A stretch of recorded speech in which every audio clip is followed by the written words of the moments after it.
Good morning.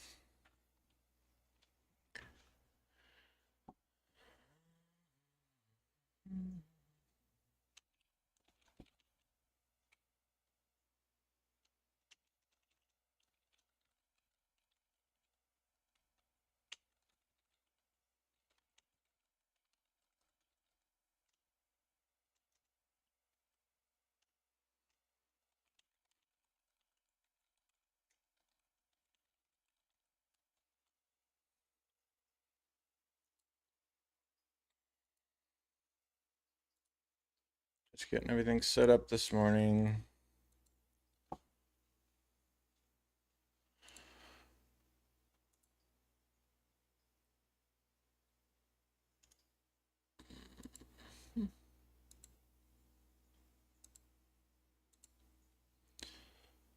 Okay, got my stream set up.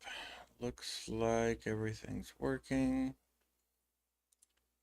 My internet has been going in and out at home. I don't know if it's from the weather or my router deciding to give out already, even though it's less than a year old.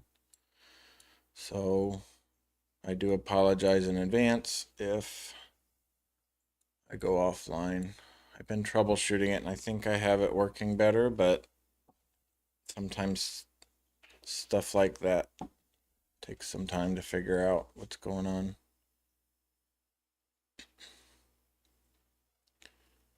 All right, let's see. So I have the task list up in front of us here. So this morning to do a quick review of what we've got done and what we'll be working on. And I kind of readjusted a few of my um, goal dates. This one I don't have a date set on. This is the one that I'm hoping to get done um, like within a week or so, these last few. And these shouldn't take as long as some of the other ones, I'm hoping, but we'll see. A lot of this a lot of this is already close. We just need to build out a few extra pieces here. So um, we started just kind of building out the foundational items that we'll need for the game we're working on. And the game we're working on, just so I step back a minute and explain that, we're working on a strategy RPG. So you're going to have a team of heroes, and you're also going to eventually have like a little base or city that you're, or kingdom, I guess is what I'm calling it in this game, that you're developing and growing. So you'll upgrade buildings, you'll build buildings, um, you'll send your heroes out to gather more resources and gain experience and levels. And it's kind of like a rinse and repeat situation from there. So sending out the heroes, letting them gain experience and levels, they return with resources which can then upgrade your city. And your kind of the goal is to just continually grow your city and your heroes and be able to challenge harder dungeon areas and stuff like that. So we started off, um, and I also want to mention the way I'm developing the game architecture wise. So we have a front end Unity 3D that's controlling all the visuals and interactions from the player, and that data is getting sent to a back end Java server. Now, eventually, this Java server will be running on something like an Amazon uh, an Amazon AWS setup where we have probably scale. We'll just be able to scale it to as many instances as we need. So that should work good. And we also have a backend MySQL database. Right now, it's just all of this is local. But like I said, eventually this will all be like on an AWS cluster. And the idea is anything authoritative or logic based is on the Java side. That way, the players can't as easily modify and kind of hack the system. So all of the logic and all of the decision making is done on the back end. The Unity side is more for the visuals and interactions from the player. We're using RPC calls to the Java backend from Unity to do all of this. So it's kind of like a standard. We have to set up the standard proto files to store all of the data objects. And then we create standard service calls as well that go back and forth with requests and responses. And we kind of do this for all the different base object types that are in the game. So you have heroes, you have items, you have monsters, you have combat. So all of those different things are RPC objects that we've developed in these proto files. And then the calls are also in those where we set up services that call back and forth between Java and Unity for those. So that's how kind of the architecture of the game works. We've got all of these top tier objects that we developed. So they're not all completely fleshed out, but we've developed and fleshed out the ones that we've worked through so far. So we've worked through combat. We've worked with heroes and monsters a little bit. We've worked with items quite a bit and inventory and equipment. And we have the basics for player and party management set up as well. So all of those RPC objects are kind of fleshed out and going back and forth with our clients so that we have those working. And the next thing we're going to work on today, you can kind of see down there, is we're going to move on to a new object type. Finally, we've kind of been stuck in the inventory and item hell world for a couple weeks now because there was quite a bit going on there. We also imported a asset that I've had for actually several years and kind of modified it to work with the inventory system because they had a lot of that already built out, and it's pretty slick and looks nice. So we have all that developed. We're also using an asset for our sprites, for our player units, for our heroes, and that's kind of pretty nice as well, where you're able to modify the equipment and it appears on the sprite, and that all transfers over to the game. So as you equip and unequip items, it updates the sprite, which is nice. So we got most of that integrated. The one thing I haven't integrated yet is generating actual custom heroes from the beginning. That way you can kind of adjust their hair, their eyes, their color, their face, just kind of some basics there to make each hero unique. I am going to work on that step. It's a few steps down here. It's when we're going to create a start game screen that allows the player to kind of generate their initial party of 6 heroes. When I set that up is when I'm going to work on making sure all those visuals are able to be edited a little bit and then saved so that they all show correctly in the game. And so since the last time I streamed also, which was on Friday, I believe, I've worked on a few different things just off to the side. I just didn't have enough time blocked together where I could do any streaming, but I did get quite a bit of updates done. So let me look at my notes here. So we were able to, one thing I did, pull it up here. This is my SQL workbench, which lets you kind of view all the database information. One thing I did is I had the player and game tables kind of not set up correctly. The player table was, I'm sorry, I got a little bit stuck in my throat today.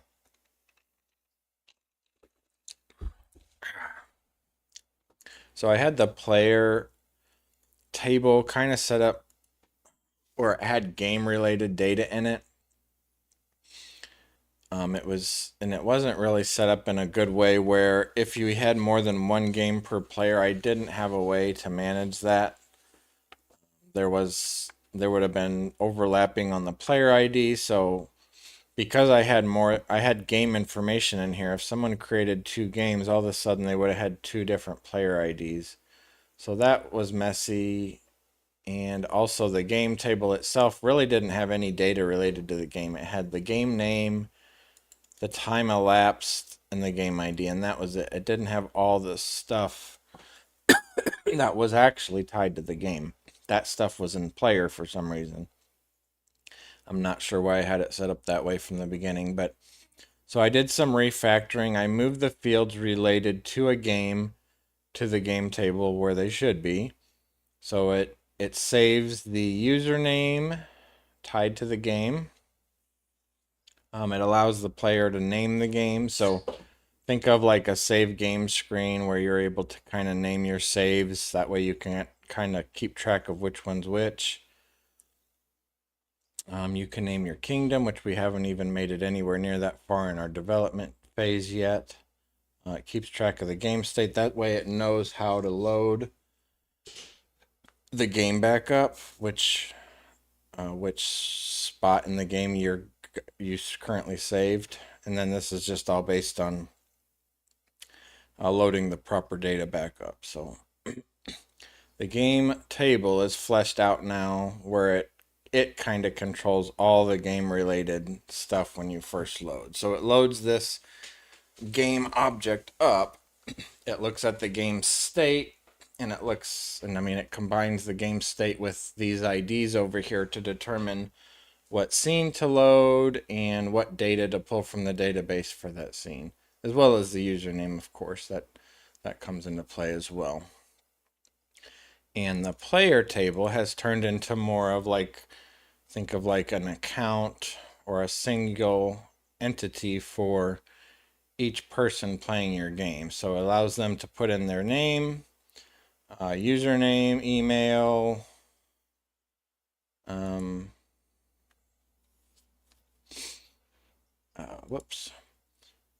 password, stuff like that for login and basic. So this is all just test data here, but that's what this will eventually be, is the table that manages each person that is signed up and is playing in your game. It allows them to log in, and then from that login, that username transfers to figure out which games they have saved. So it's going to do a query to pull any games that have your username attached to them, and then they can click which game they want to load, and from there then it loads into the actual game and starts the gameplay. So that is something I cleaned up in the last few days.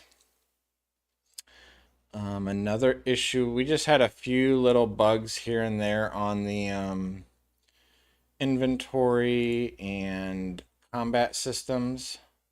So let's look at that real quick.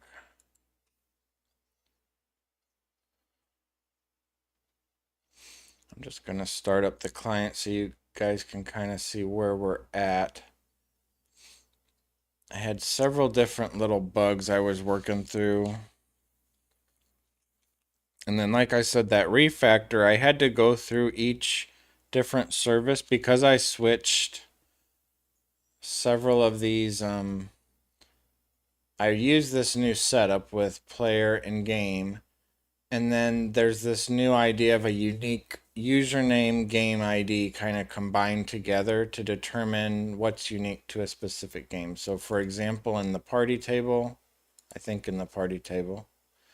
yeah, this has the new player game ID. So it combines the username with the game ID, and that is a unique element that will allow it to pull back the proper group of heroes for that game for that user. The same thing with inventory. I had to switch it there.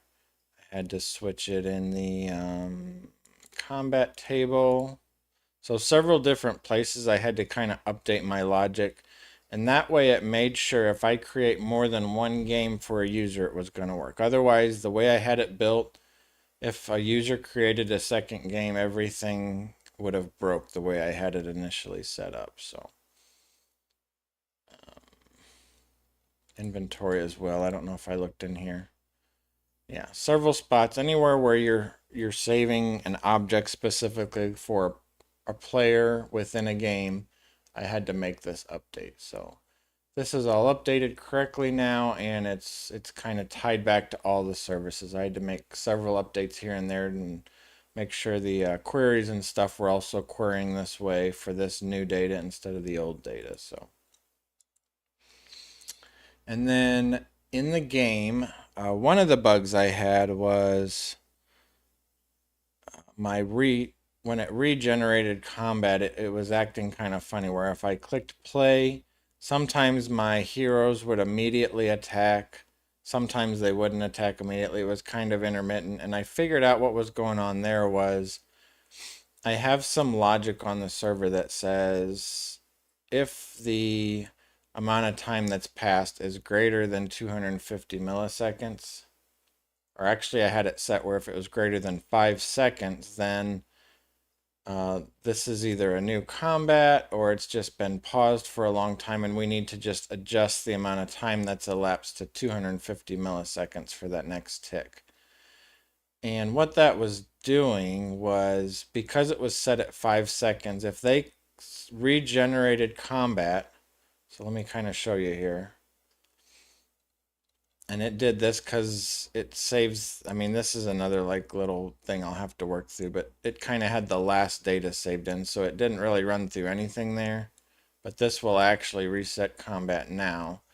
And what was happening is when I did that regenerate combat, if they click play before that 5 second thing was up, it would actually add all of that time to their action time. So let's say you pushed play after 3.5 seconds before that 5 second thing, it was adding 3.5 seconds to their action time. So if their weapons had 3.5 or less action time, they would swing immediately upon clicking play, which was not the effect I was going for. So I adjusted the time elapsed to 500 instead of 5,000, which is a half a second. So that works quite a bit better. Now if they click, even if they click play very quickly before a half a second is elapsed, that's okay, because a half a second is not nearly as noticeable as that 5 seconds was. So now you can see this all still works like it used to. Their action bars fill, and when they fill, they attack. One thing I did do off camera over the last few days was just adjust combat so it uses the equipment. So if you remember, we have the ability to click on the heroes. We can click into their inventory, and we've made it where when you equip items, it adjusts their stats. So over here you can see their stats. You can see if I remove this weapon, their damage disappears. If I pick a different weapon, let's pick this slightly worse weapon, you can see it adds in the time that it takes to attack and the damage. So that's all working, and whenever you equip the item, it does actually affect combat now. So that's something I did as well. I made sure the logic was using the modified stats and not just these base stats. So the base stats over here in the white, except for the equipped weapon, of course. And then if you have modifiers, they show up over here in green. So I probably have another hero here with much higher level gear just to kind of explain the modifiers better. So you can see this sword that this guy has equipped has 5 different modifiers. And this is all getting added in as well. So it shows their the modifiers from this have made their hit points go up, their attack speeds faster, they do more damage, they have more defense, stuff like that. So this is all tied in now to the combat, which so far all we have for combat is regular attacks anyways, but this is all being considered.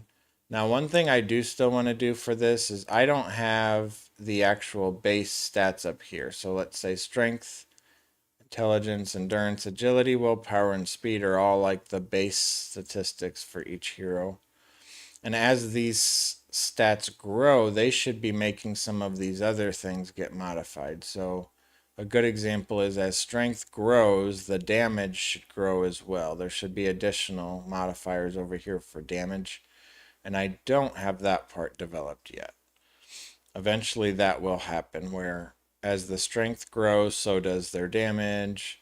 As endurance grows, their hit points grow, stuff like that. So this is all working good.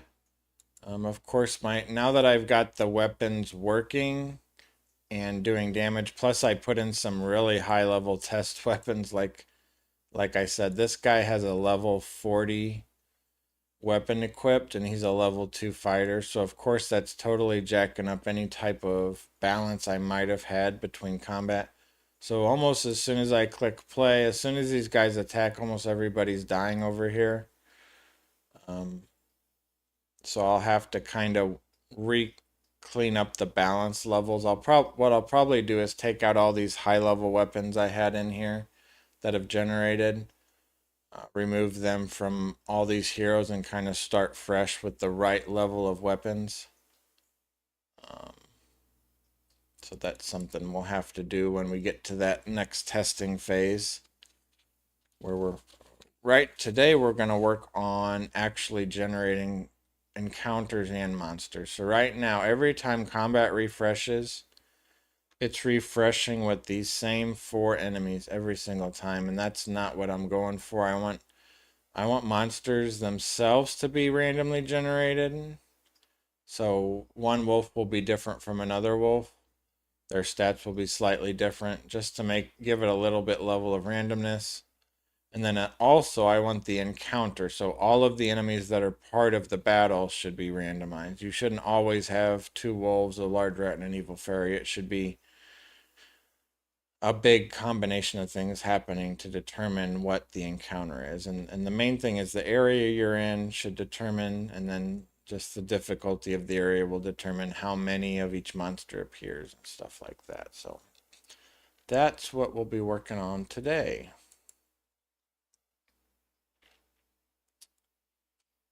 And then once we finish out the monsters, the next thing is to generate loot, which we already have the item generation logic and even the service call created for that. So that one hopefully shouldn't take too long, but what we'll do is that kind of end combat summary that we just had where it said player has won. That's going to be updated to show any loot that was generated. And then when you click OK to move on, back to the next scene, all that loot gets,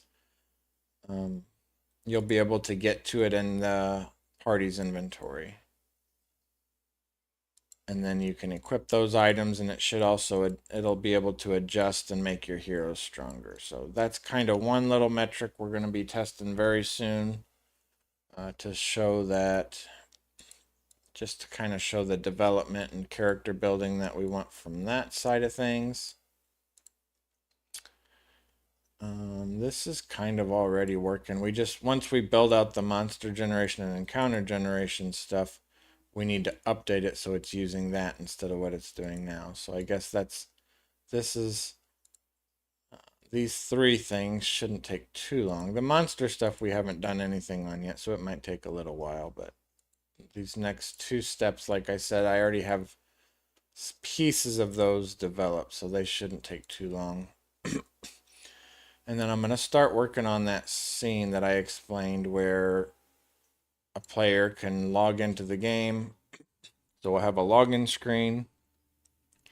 Once they log in, if they have any saved games that got pulled in from the query, it should have a load game button. If there's no save games, the only button they should see should say create new game. And when they click that create new game, it'll take them to a scene that allows them to just do some basic modifications and add 6 different heroes to their party. So that might not be how the actual game in the end works as far as how many heroes you start with. But just for this test phase, that's how I'm going to have it, where they have 6 different heroes. They're going to be able to adjust, like, probably their skin color, their hair, their eye color, their nose and ears, and their mouth. Just kind of modify all those basic things, just so each hero is unique. And then there'll be a way on the back end, of course, where it will save all of that visual data so that it appears correctly on the combat scene and on the inventory scene as well. That'll all be stored on the hero object in the database. There'll be an additional field, kind of like a blob field, that will store the entire JSON object for this visualization. And that's how it's already set up in this asset. I mean, you can load and save JSON data to show the visual updates. So that's how we'll do it for this as well. And we'll just have to play with that until we get it working like it's supposed to, because I'm not entirely sure. I really just want to do this step just for the visualization of the hero itself and not for any items.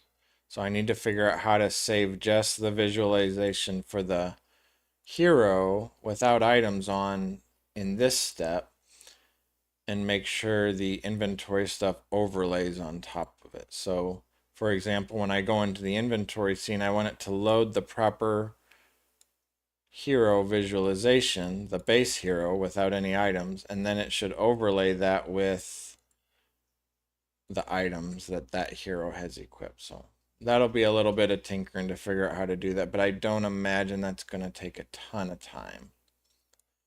And at that point, we're going to set up a playtest and do some testing. I'll probably try to build out, I don't really have that mentioned here, but I'm going to try to build out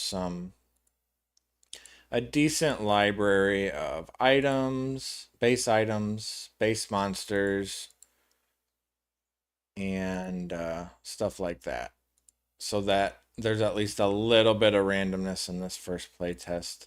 I mean, we haven't gotten real far yet, so it's not going to be anything crazy. We don't even have a way to grow your heroes yet except for equipment. So, and as soon as we're done with this first playtest, kind of take feedback, do any polish and bug updates on this step, we'll move on to some more core hero building concepts, like their classes and jobs. They'll be able to level up, and they'll also be able to gain skills tied to their jobs. So those are going to take a while to develop, but at the same time, it's really going to add a lot to the game, because you're going to, at that point, you'll have the option to actually click skills and spells that you can cast and they'll affect combat. Whereas so far up here on this first playtest, the attack is the only thing that can happen in combat, and there's not really anything you can do to modify it except for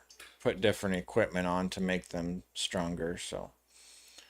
So getting down into these will start to make the game feel more fun, I guess I should say, and more interactive as well.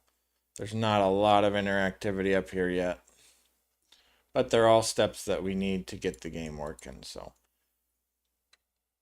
all right, enough talking, enough explaining. Let's get started on figuring out monsters and encounter generation stuff. So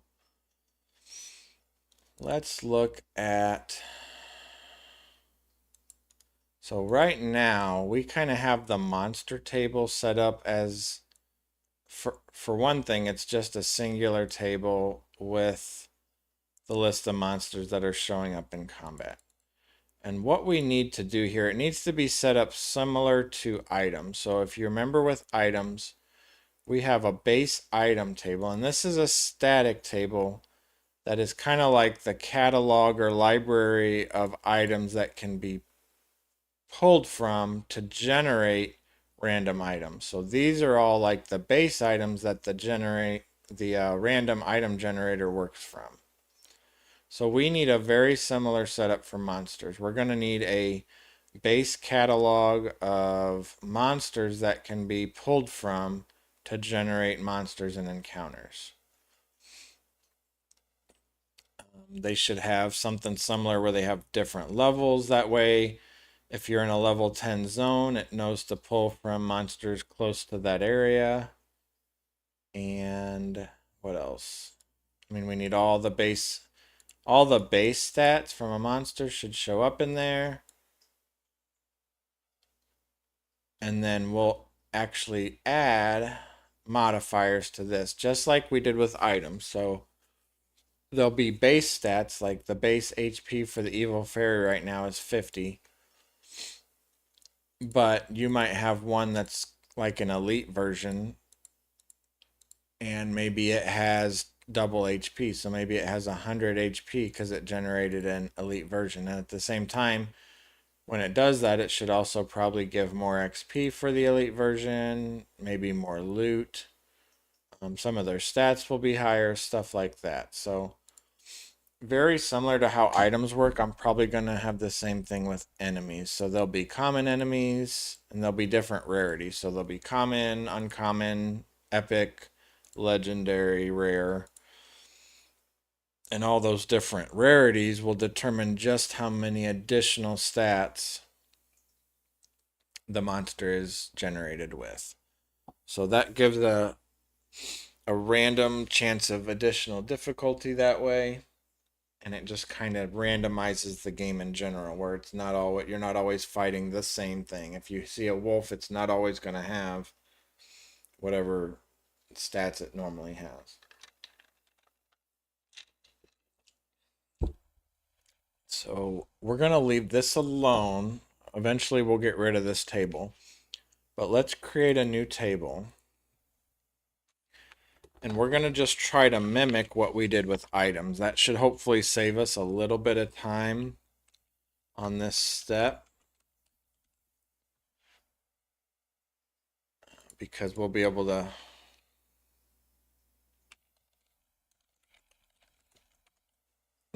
kind of steal what we did from that and just copy it rather than have to think about the process. All right, so we need monster ID. Now this is going to have a lot of the same stats that monster has. So let's look at those columns as we're developing this table. And it'll have a monster name. Let's make that a little bit bigger.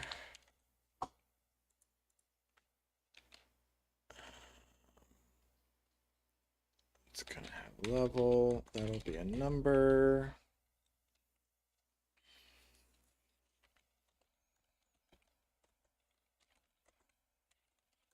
A lot of this stuff's just going to transfer right over.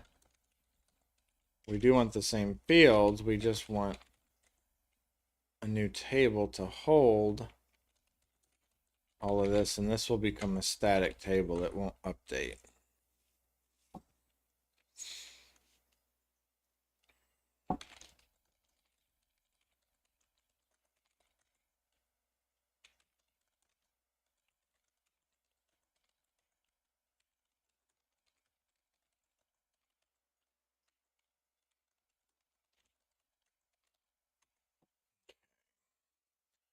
We had this concept of a loot table ID. Does that make sense to be in this? I think it still does. I think that should be in this table. So if you're fighting a humanoid character, maybe it drops more specific items. I mean, plus the level. If it's a level 5, the loot table that it's pulling from. Yeah, we'll have to determine how this works, but I think it's good to have that field in there. Let's see. So XP. I guess we'll just call this base XP because we're going to have XP will be modified based on how many modifiers they have. It'll go up as you get a more difficult version of the monster. All right, so let's see. We have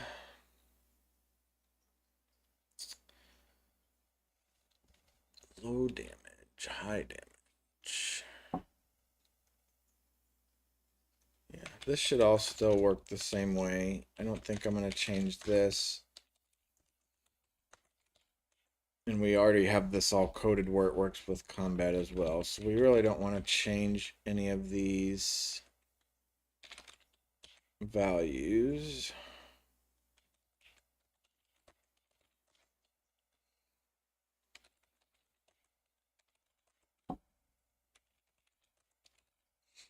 Now, we're not going to be updating this table, so we don't need anything tied to the current HPMP. We don't need time elapsed. We don't know which battle row they're in because that's tied to the generated monster. So these are all the stats that are static, kind of for that base catalog of monsters that we're going to have.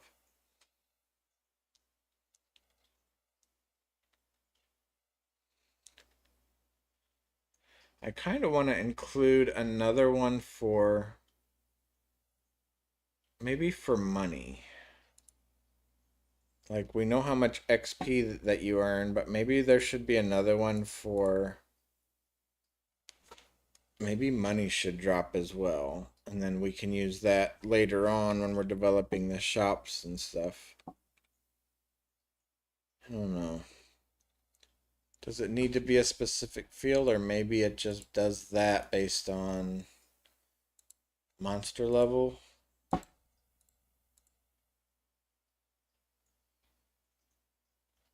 Or it could even be tied to loot. Maybe certain enemies will have loot, and the loot itself is a resource drop of some sort. So it's either money, or maybe it's even one of the other resources we'll end up using in the game. So let's do it that way. We don't need a specific one. The loot table can kind of manage. I think it should be able to work to manage if resources drop. So maybe if you attack a treant monster, for example, maybe it drops the wood resource. Something like that. A whole lot of numbers in this table.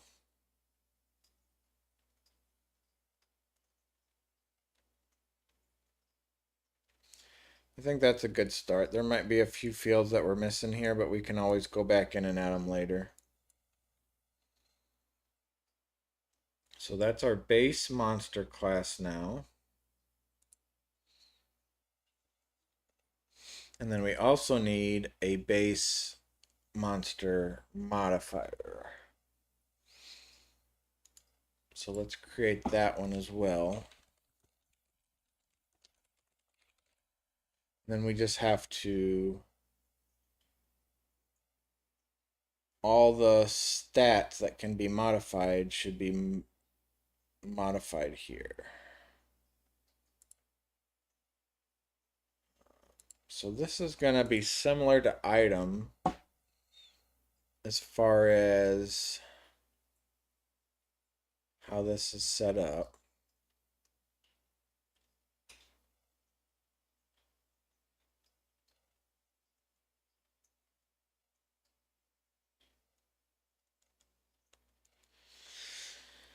And then we'll have to kind of make the new tables for the generated stuff as well. So let's set this up. Almost a copy of that.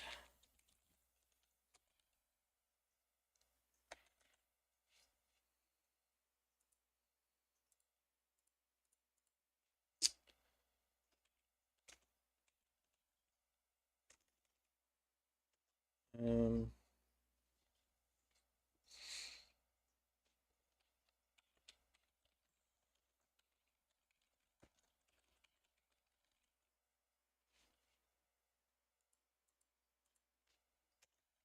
a little bit bigger since it's a description field. Not too big though.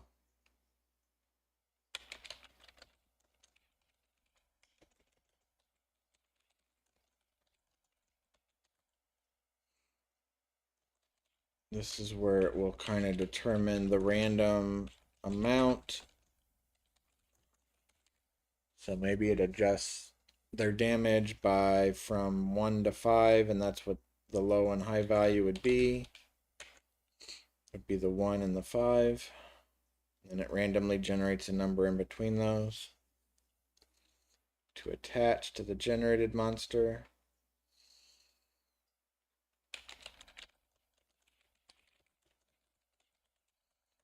That one just, I don't even know how big that needs to be.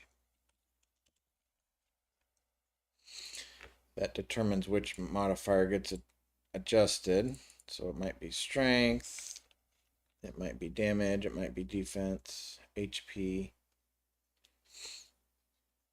And then this will determine when it's doing the logic which ones are available to be used when it's generating a monster. So if you're generating a level 1 monster, you shouldn't be able to add an epic level modifier that adds 100 hit points or something. That would be crazy. So that's all that's used for.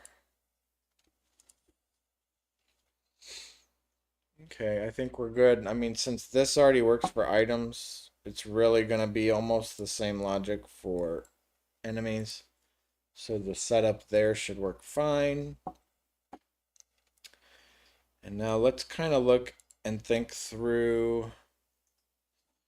We have an encounter table, and that is kind of what the combat uses to determine which enemies are included in combat. So it has, we can look at what's in there right now. Right now it's looking at the monster IDs that are in a combat or in encounters, how it's listed here. So encounter ID 1 might be linked to combat ID 1. And then in there it just says, okay, these 4 monsters are in combat. These are the ones that are in the front row. This is the one that's in the back row. So that's what's held currently in the encounter table. And that one probably won't change much, except of course, instead of monster ID, it'll use generated monster ID because it's going to pull from the generated monster table. But the rest of this should stay fairly similar to what it is already. And then, so similar to items, we need to create a new table that generates monsters. So we should be able to do the exact same setup here, I think. Well, maybe not exactly the same because we need to have those. We need the columns for things that are changing. So one difference between items and monsters is monsters get updated during combat, whereas items really don't. They stay, once they're generated, they kind of stay static. At least the way we have it set up currently. So we'll have these 2 fields that they have here for monsters, but we're also going to have like the current HP, current MP. Trying to think if there's anything else. I mean, we need at least those 2 things to determine if the enemies are alive or dead or whatever. So I don't know if we need to store max HP because we can calculate it from the values in the other tables. I think it's better to keep calculated data out of fields themselves. I would rather just calculate them on the fly, I think. We'll see. It is nice to be able to see more data in here, but maybe we can create a view that does that. I haven't decided yet what I want to do there. Because for items, we have, at least for equipped items, we have a couple specific views we made for that to make it easier, and that kind of includes all of the data. So you have all of the generated item data, plus you have which hero it's equipped on, and stuff like that.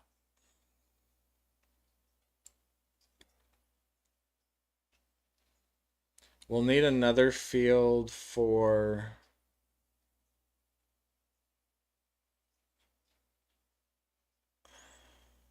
Did we have that in base item? Let me close all this. I got too much open.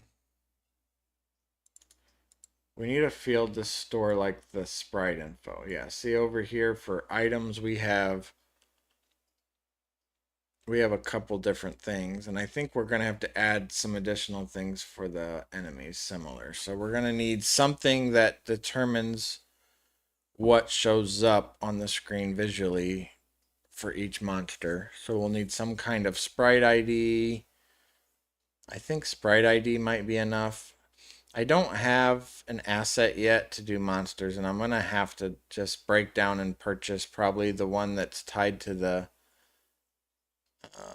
this same, just like the heroes, they have another asset for enemies. And probably what I'll do is break down and buy that and just give it a quick look over to figure out how we can pull those in for the enemies. And then we'll just work off of their system to develop new graphics and stuff later on. But that could work really good as placeholders for enemies until we get to that step. And it'll give us some more quality assets that we can use. Because right now the wolves I have in combat. Let's look real quick.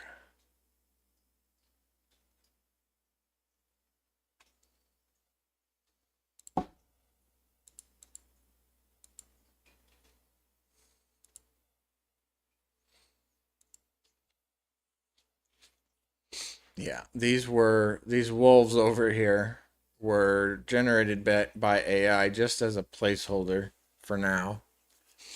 I mean, they don't look anything like the heroes. They don't kind of match the theme. Whereas if I get that asset, I can kind of match almost the exact theme plus the same system. So if these units, these sprites for the heroes are kind of just layers of different graphics stacked on top of each other in the right way where it looks this way. And the enemy system for this is set up the same way. So that's why I'm saying it'd be nice once I pull it in, then I can start modifying those graphics easier and making custom variants of enemies that way. So I definitely want to get it. I was trying to watch for a sale during Black Friday, and unfortunately they had 0 sales on those assets during Black Friday, so that's why I had held off until now to get any new assets tied to this, but I might just have to break down because we're getting to the point I want that included. It might be worth breaking down and buying that now. So during the step we're on right now, we can incorporate the right sprites for each base monster that we're putting in. Let me look real quick and just see.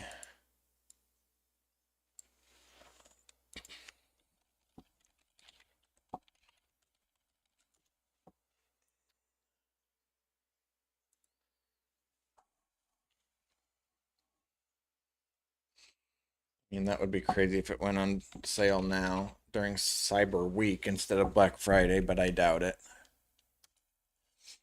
The company's called Hippo. That's why I searched for Hippo. Yeah, see, a lot of their assets aren't on sale. This one is. I might look into that and see what additional things I could get from this versus what I already have. This is the one I want, and it's not on sale, unfortunately. But this would give us not a ton, but it'll give us quite a few different sprites to play with and get started with. For some reason, they have a ton of these farm related ones, which are kind of useless for my game theme. But they have several things that'll work for now for some monsters. So you can kind of see how I was mentioning they kind of just have different pieces that all kind of connect together to develop a sprite.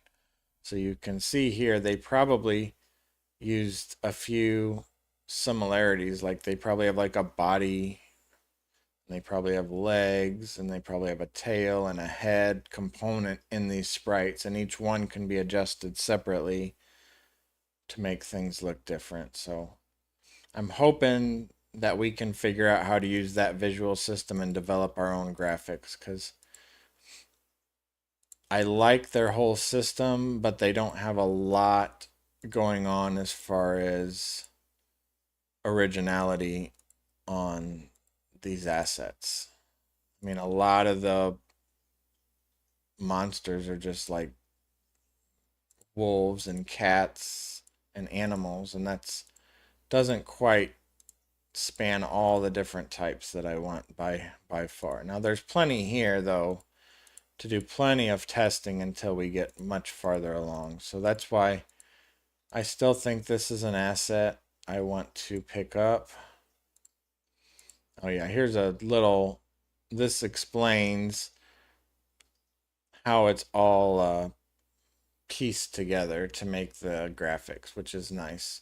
That way you can adjust just specific graphics and kind of make it more original for each enemy.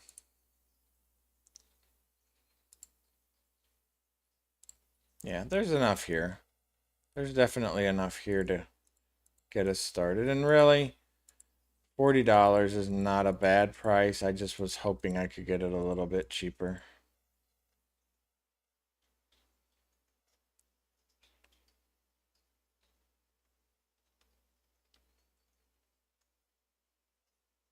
I don't know if it even tells you if it's going.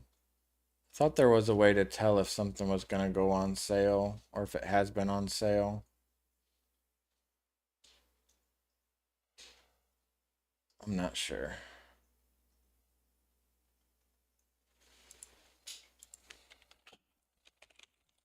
It doesn't really matter because I would really like to have it now since we're on this step.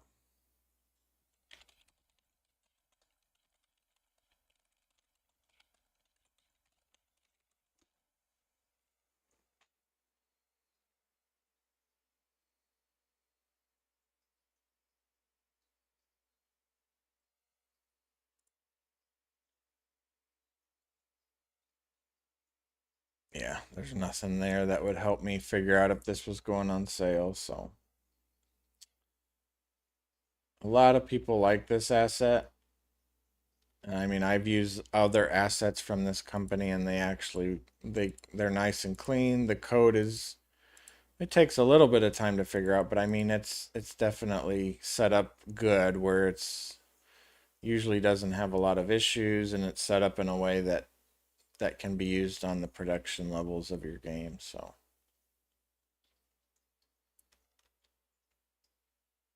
what other packs are there just in case this is included in a different one?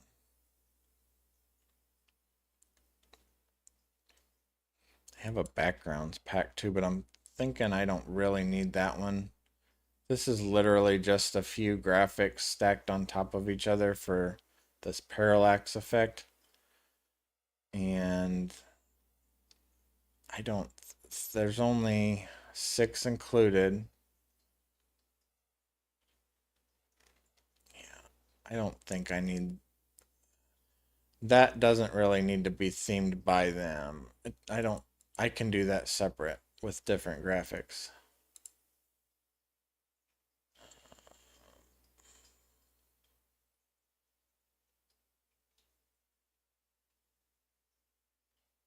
The bosses, I'd like to get this one as well at some point, but really all this is just bigger versions of stuff from the other monster pack. It's not necessary. It would just give me more variety of things that I could use without developing it myself. That's a much better way of showing how their sprites are currently set up. It's just lots of different sprites all added and layered together.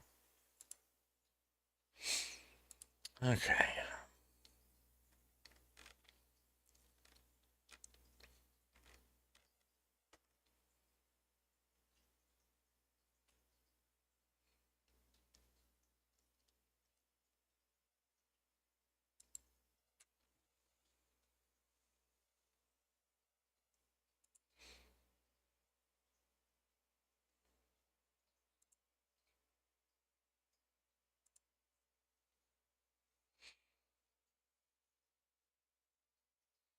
Sign into my account.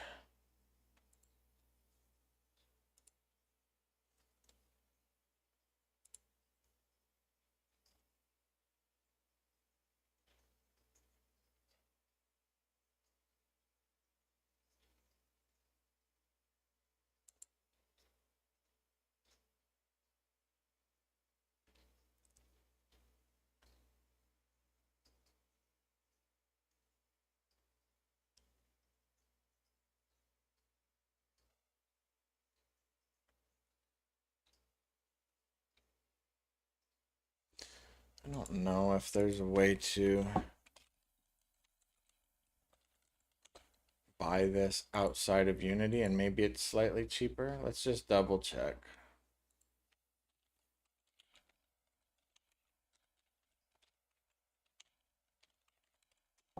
I don't think I'm gonna find it anywhere else. It's not like games where you can find them on CD key sites for a lot cheaper.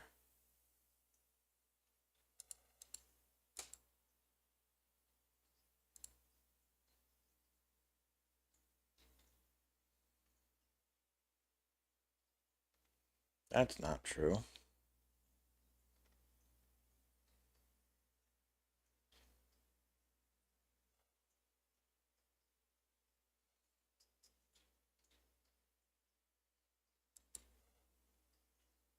That says 1995.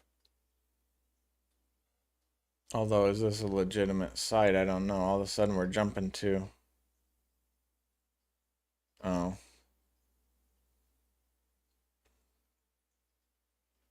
This probably just links back to Unity. It does. And it's not going to be 1995. It's going to be 39.95. Okay.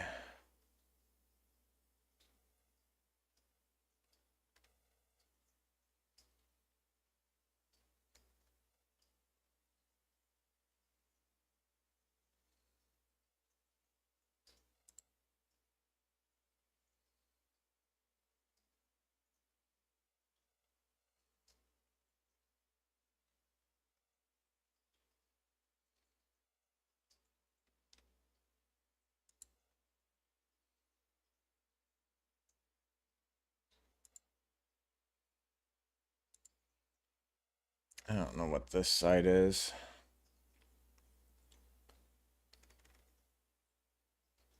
It looks legit, but wasn't a huge discount over.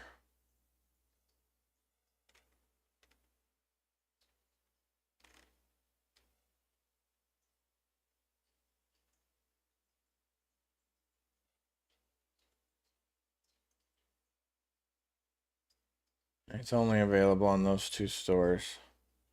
So it's only $5 cheaper on that Fab site. Yeah. All right. Suck it up. That's not the one I want to get. Eventually, I want to get that one, but I'm going to get this one first. It's really disappointing that there wasn't a sale during Black Friday. You know what? I definitely need to put this on the other screen.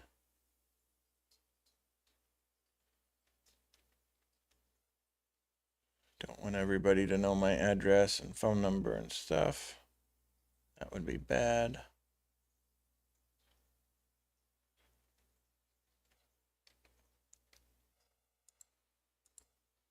I mean, is there a way to get a coupon code?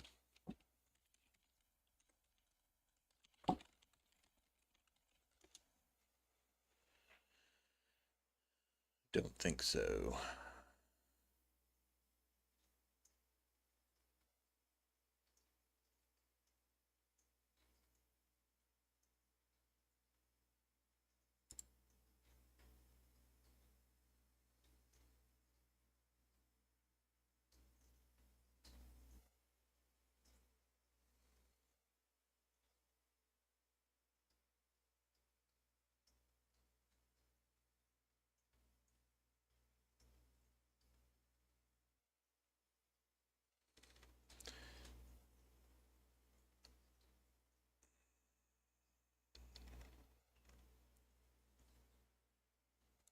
Hmm.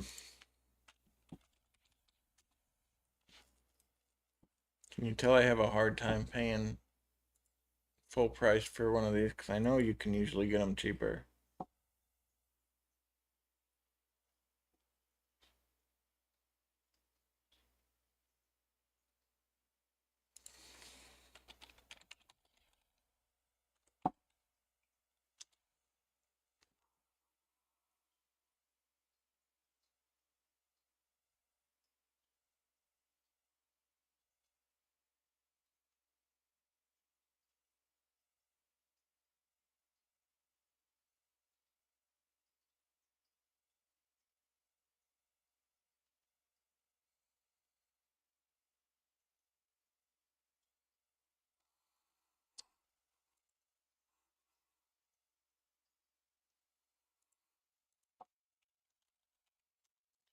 Guys, I'm working through the transaction here to get that asset. Making sure I have everything set up right.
Has been bought. Let's see if we can get it added to our project.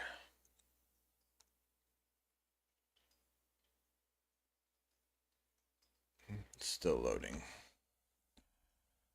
It's not all the way done yet, apparently.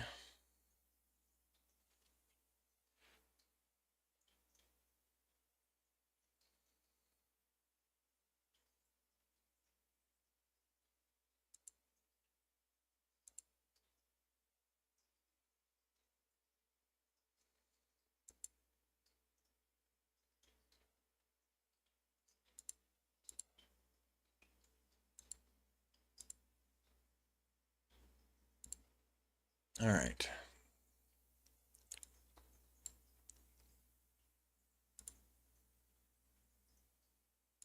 Let's download that.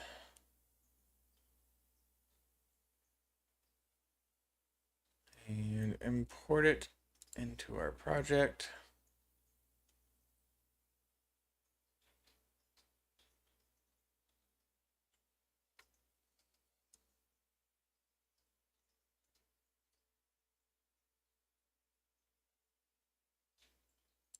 Okay, it's all going to be under this Fantasy Monsters folder, so that's good. I don't want it to go at the base level or anything and be everywhere. That would be a mess.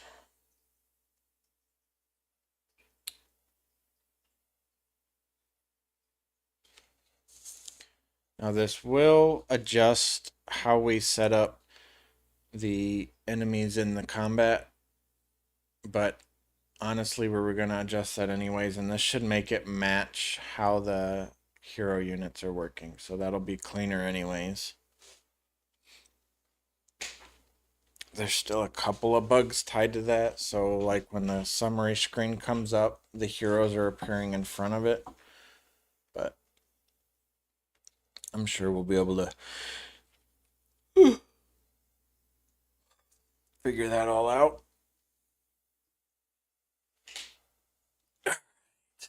Now we have some monster assets we can use. We do not use AI. That's good to know, I guess. I mean, it's not bad to use AI, but I think for art and stuff, it gets kind of messy when you use it that way. Okay.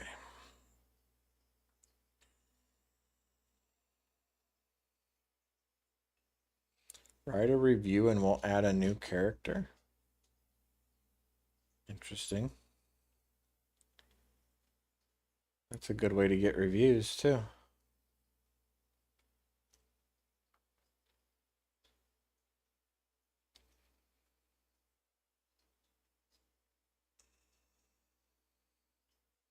All monsters are animated with the Unity animation system, so that'll be nice, too. We can use it just like we did on the hero side. We can just trigger the right animation. Attack, death animations. Perfect.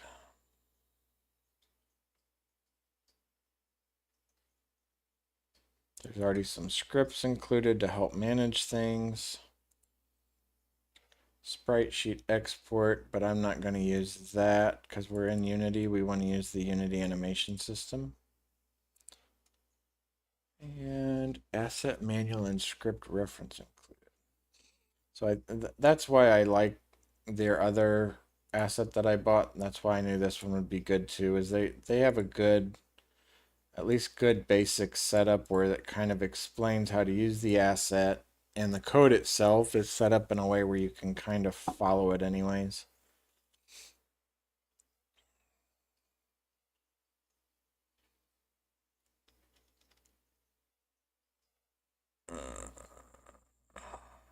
All right.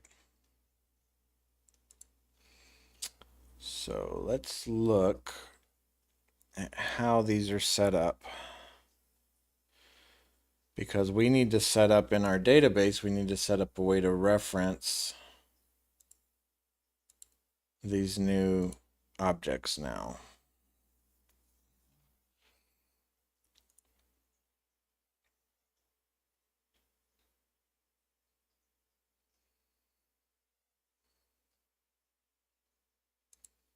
The README is what we were just looking at. Maybe not. Open demo scene. Open small scenes inside Megapack and Boss Pack to show the set of monsters. Join our Discord if you have questions. Okay, let's see what this manual opens.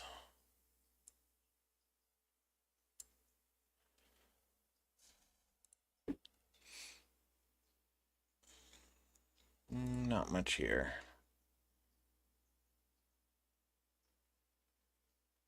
Use the monster CS script attached to all monsters. You can call set state, attack, spring, or die methods. Okay.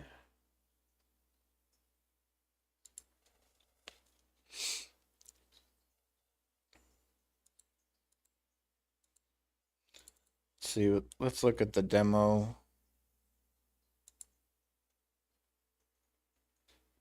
Just to kind of see how this is set up.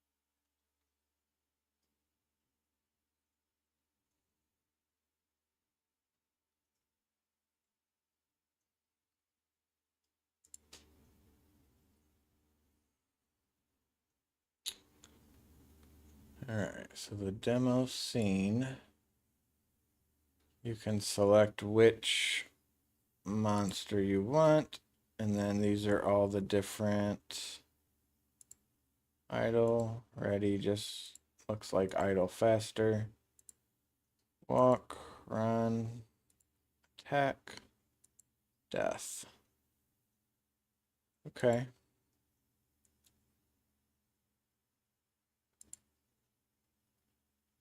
There's a few different asset types.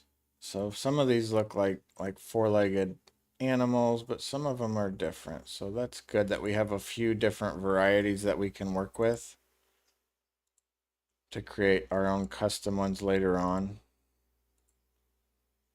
We can kind of just look at their examples to figure out how to set ours up.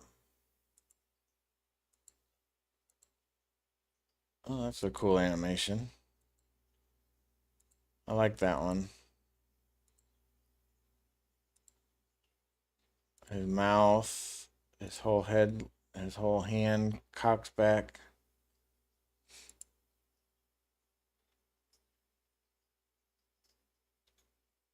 And see, some of these, I mean, you can tell this is just a reskin of that same setup.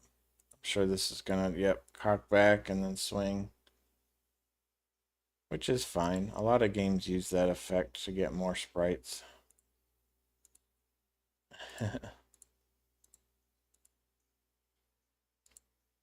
Yeah, there's a lot of different options here we can work with for now.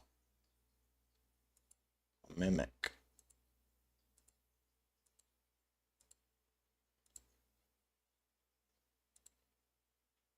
I wish I had the graphical skills to do some of this myself. I mean, I could do something to kind of adjust these, but as far as thinking through this whole process of how to set up all these sprites and stack them to make it look like this, I don't currently possess that skill.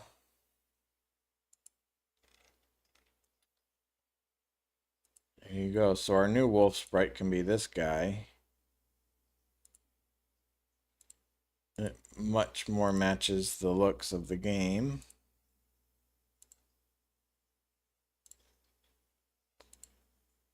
Yeah. So we'll have to figure out.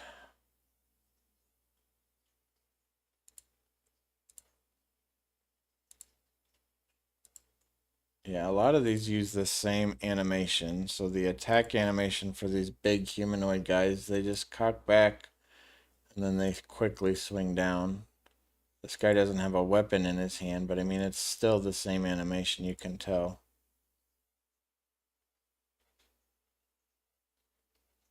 A goat?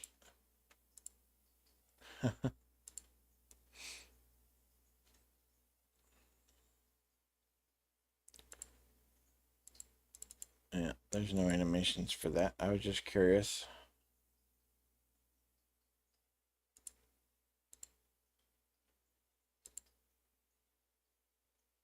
What the heck?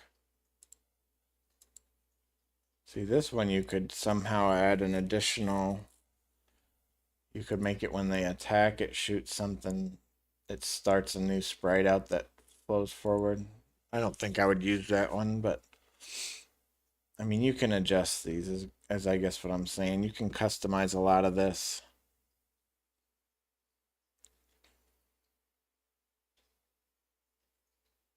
Some of these aren't very unique. I mean, between these two, the only difference is the spikes and the color. But there's still a lot to pick from here that we can make this work. See, I already have kind of the same ones that we've got. We have a rat. We have a wolf. I don't know. We had a fairy. I don't know what the fairy would be from this group, but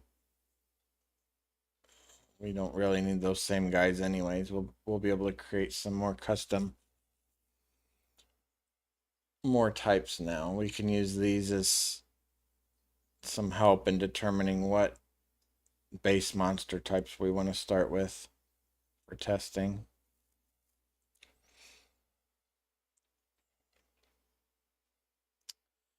All right.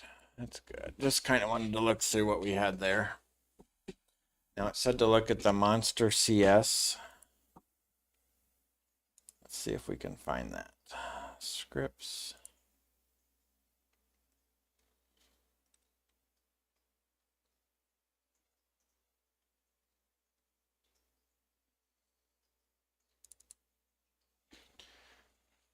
Okay.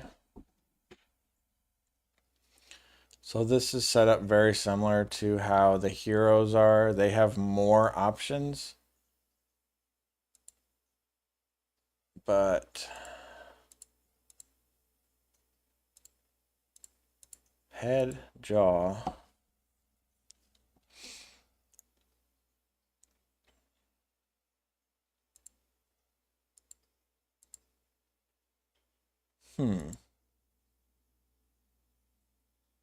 I don't understand how the body is controlled in the legs and stuff. I only see objects for the head and the jaw. That's weird.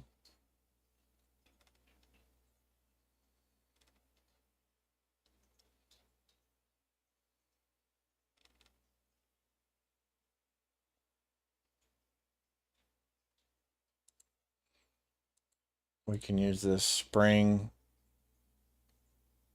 when they're getting attacked, because there's not like a hit animation, but this spring will kind of do the same thing. It'll just kind of show them kind of poof up and poof back down. It's just scaling their, or yeah, scaling their size briefly.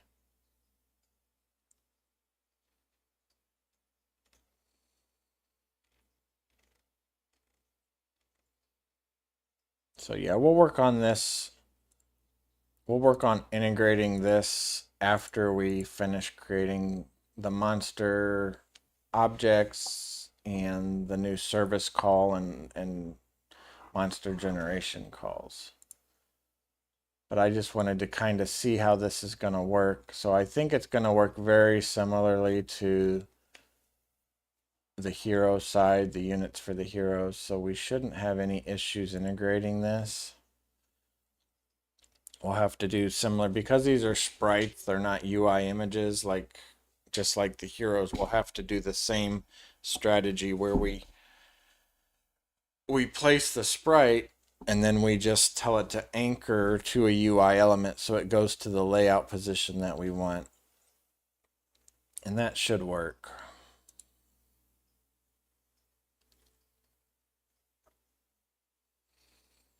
Got several other scripts here that we eventually can start looking through. Some of these might be useful.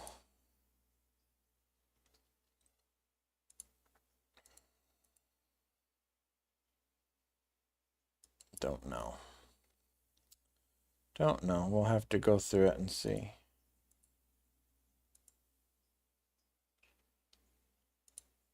Are these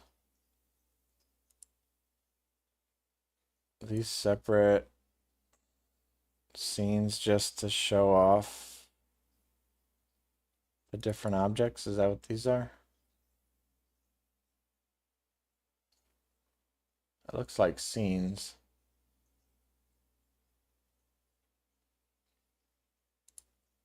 I'm pretty sure that's what that is.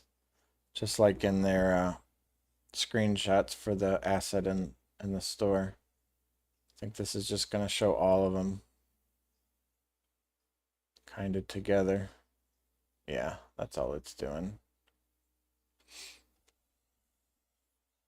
And all their other stuff off to the sides to try and get you to buy it.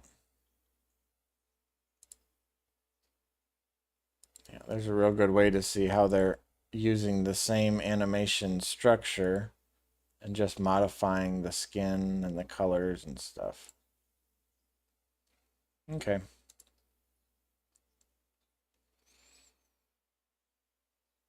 What's this? I don't know what this one is.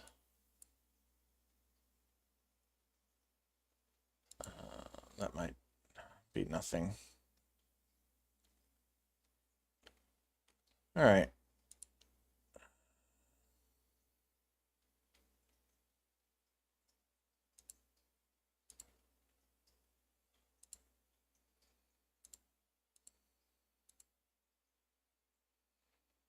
get that same UI stuff where I also own a couple other UI assets that we'll have to look through when we start developing the look a little better.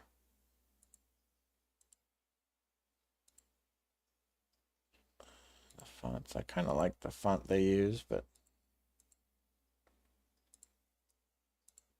what is all this? I don't know what this is.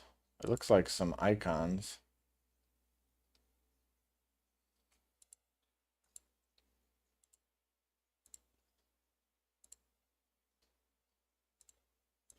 Not entirely sure what this prop section is for.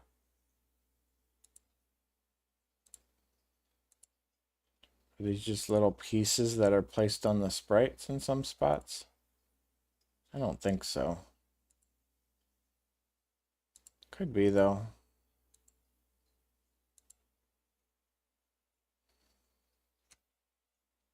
I don't see. The one thing I was looking for was a way to reference.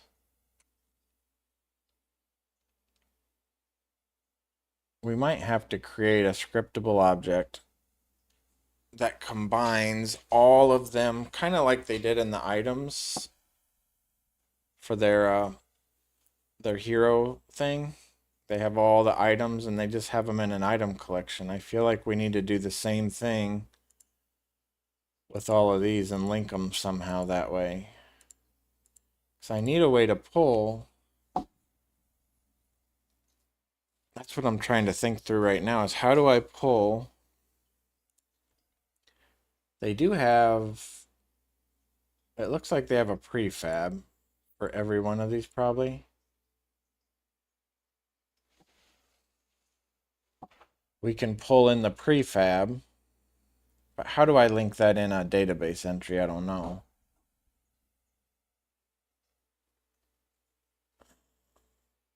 Let me look.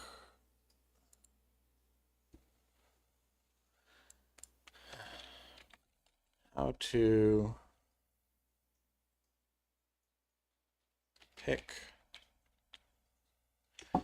You know what? We could create a, I'm just kind of thinking through this in my head now. I can create a scriptable object that has a list, and in that list it will include the prefab, and then I can give it a text entry, and that text entry is what we can store in the database.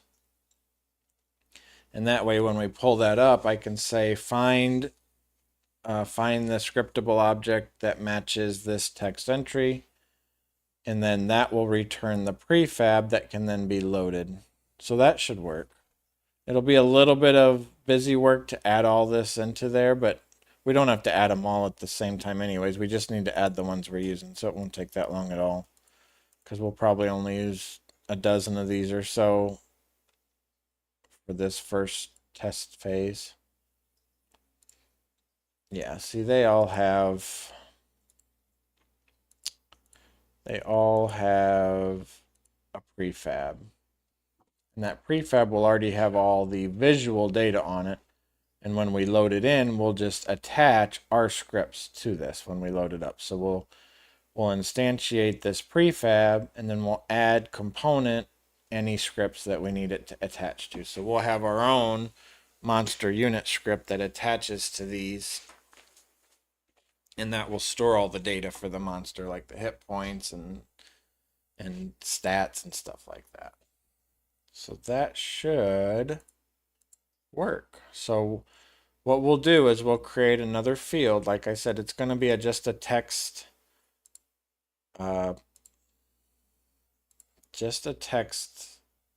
ID to link it back to that. And then in the manager system, we'll have where it pulls in that scriptable object collection, just like we do with items with the item collection scriptable object. We're going to have a monster collection scriptable object that gets pulled in, and then our logic will pull that up and load them in. So that should work just fine. So let's go back into, so that'll be in the base monster. Yeah, we're gonna create a, let's alter this. We'll just call it sprite ID. Actually, let's call it monster sprite ID. Let's make it 255.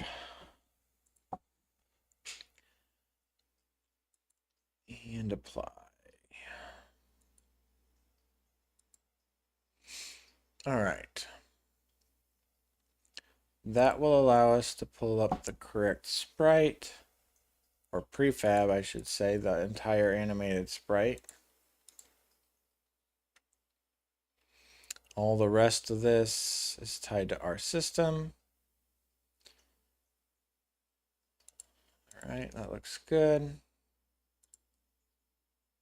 And then we mentioned in the, when we create this new generated monster table, we're going to have to add a few additional things more than the generated item table had, because you can actually modify stats and stuff for the monster. So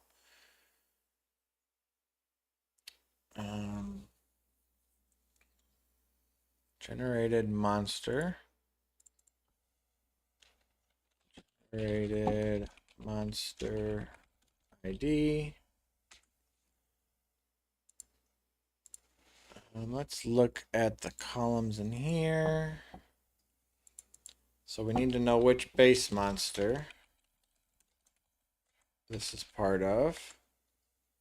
And then the other fields we're going to need is just the current HP, the current MP. Those are the two things that we would need to know during combat. And that's the only time the monsters come into play, so.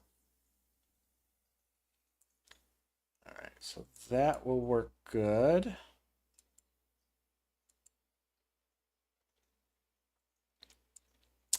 And then generated item modifier. So we're going to need something similar for the monsters. I think it can be the exact same setup, because in this case it's going to do the same thing. It's just going to modify an attribute and add something to it.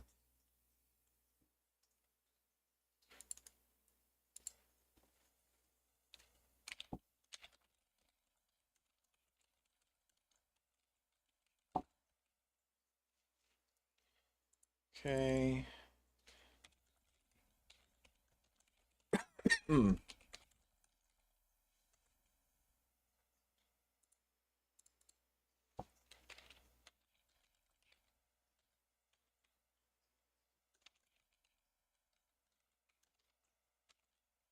need to know which monster it's modifying. We need to know which modifier it's using from the base monster modifier library. We need to know what the value is.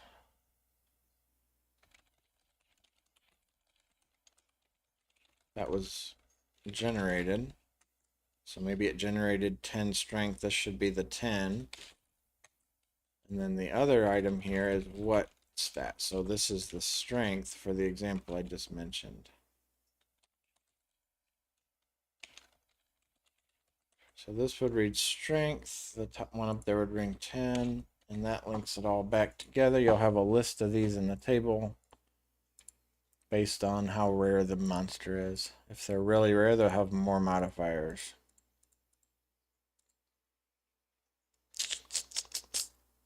Good so far.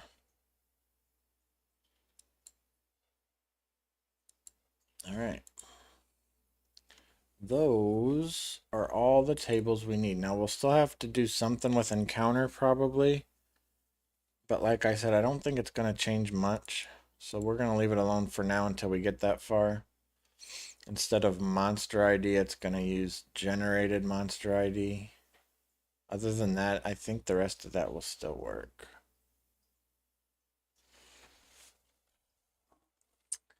All right, I'm going to move this off to my other screen so we can start creating the tables and structure in the Java and the server. But I want to be able to see them so I can get them set up. We're not in Unity right now. Right now we're playing in the server. And let's see, we need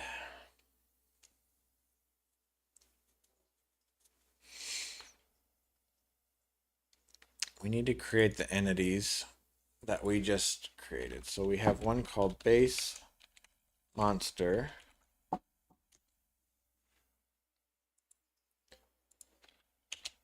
And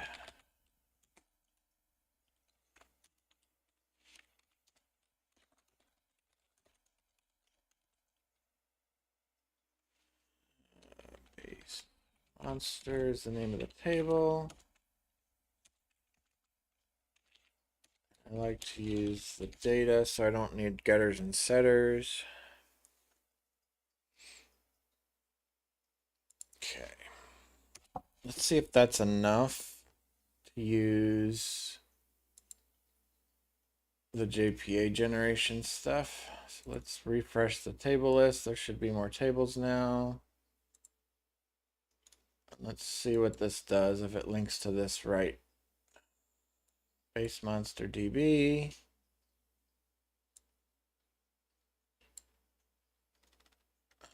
Yep. And we'll have to look through these and make sure they're all the right setup. And it didn't pull in the ID for some reason. Or if it did, it's not in the spot I expected it to be at the top.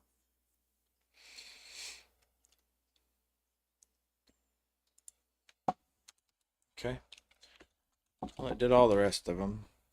I typed in ID.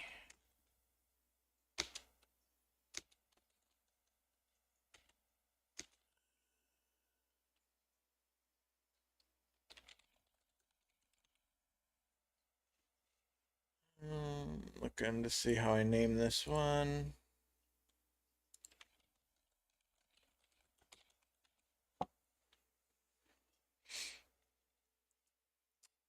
Probably need to pull in the column name here.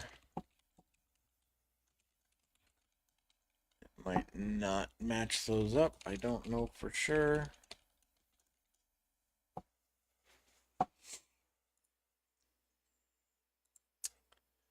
All right, string. The rest of these are all integers, right? Every single one of them.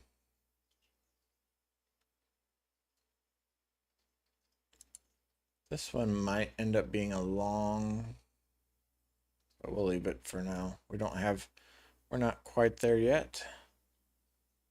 And the monster ID is a string, that's right. Okay, that looks good for that one. Next one is the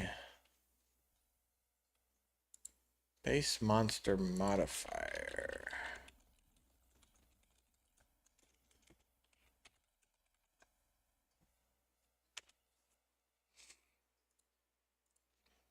Same thing. Pull in all of these.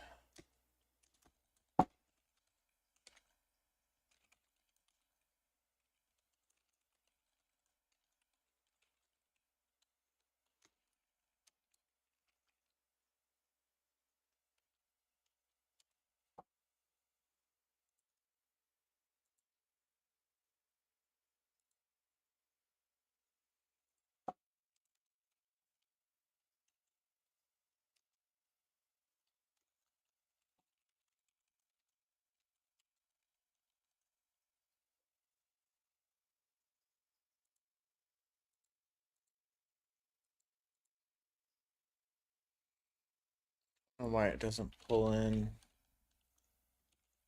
the ID field.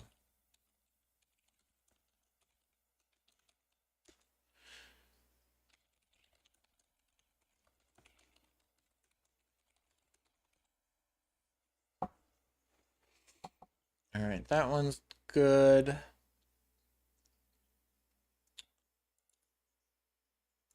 Now the generated ones.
Okay. One is almost good. This needs to be a long. And actually, in this other one, that probably has the wrong thing as well.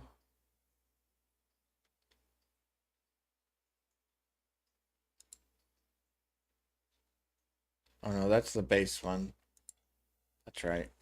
It's the generated one that links them together. Okay, one more. Generated monster modifier DB.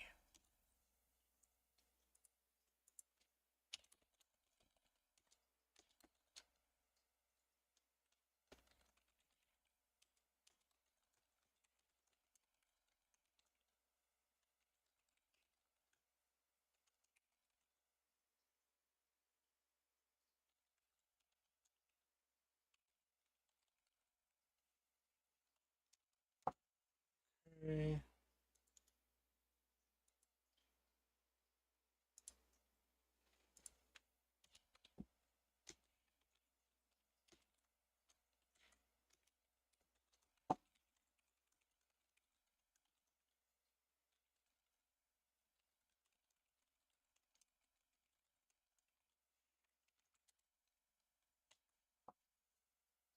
This one needs to be changed to a long.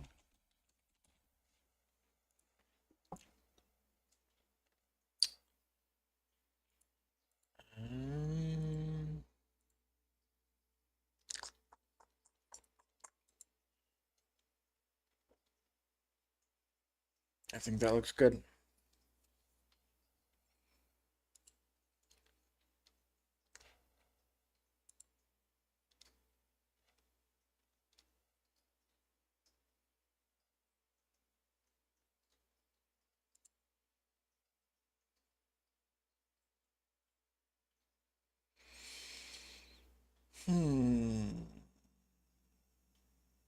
So now in the proto file, let's look at this.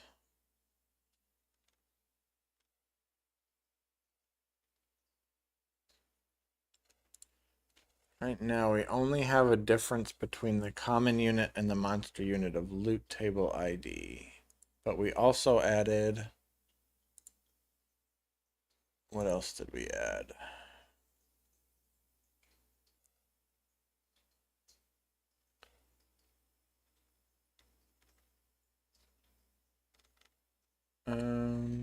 I need to name, I need to change name. Otherwise it might not link up right.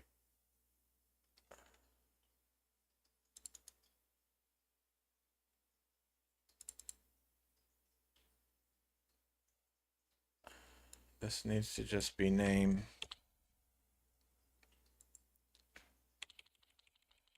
Because that's part of the common units. And then I need to change the database as well. So I'm going to do that off camera here real quick. Just remove.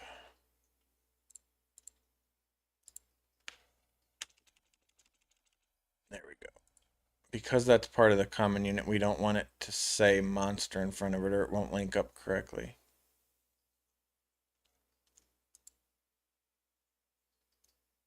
What else? The XP? Is that part of the common? Because if it is, I don't know if I named it the same way. I just named it XP.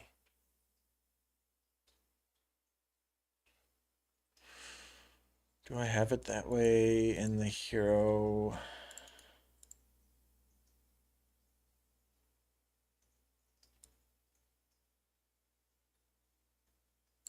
Yeah, it's just XP. So I guess I'll change that one too. Otherwise, it's not going to link up.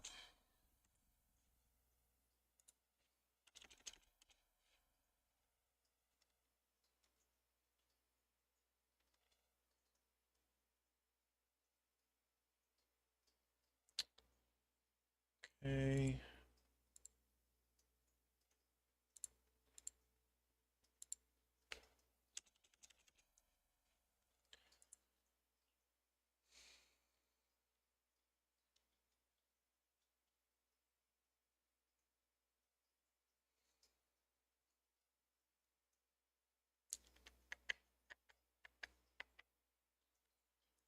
All right, I have the table updated in the database.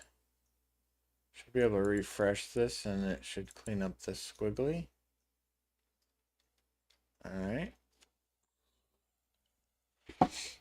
So that should link up now correctly for the common unit type and everything there except for loot table ID and monster sprite. It's not an int, it's a string. String, monster, sprite, ID.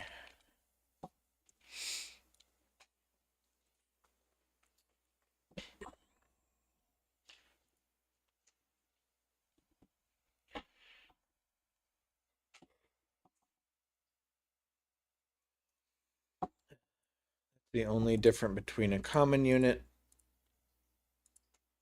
for monsters is these two. Everything else is part of the common setup. For heroes, they have equipment, of course, and the job.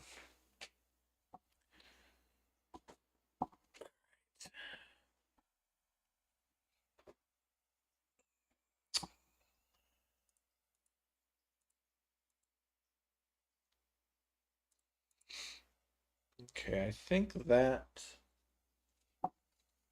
is all I need to switch there, right?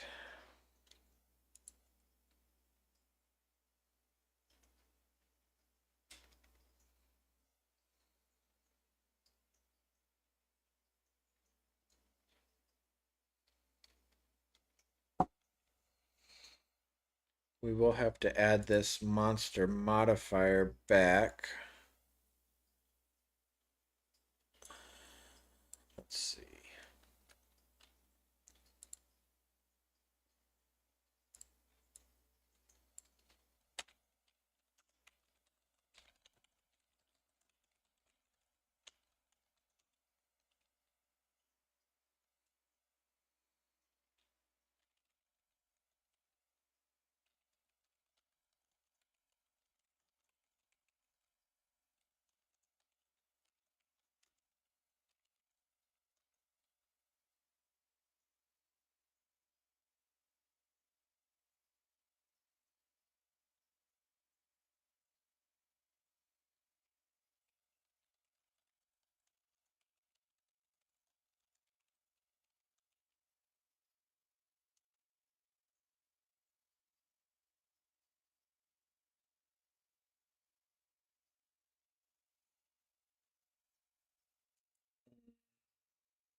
Might have to look at how I did this in items because we're still doing the same strategy here.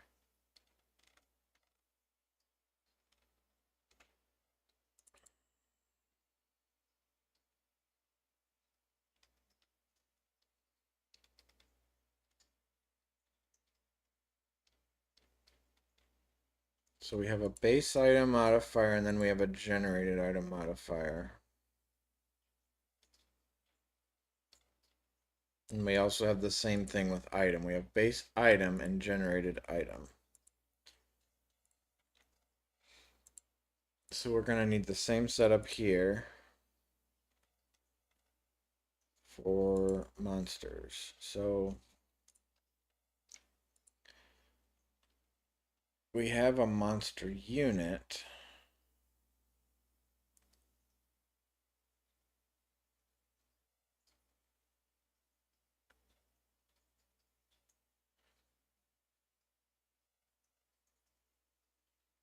I don't know, I guess it's a little different here. So monster unit has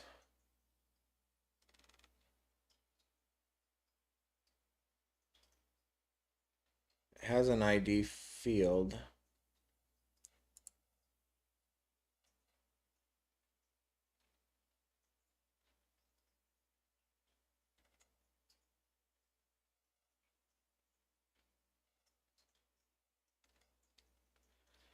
Yeah, I'm still missing something here. Let me think.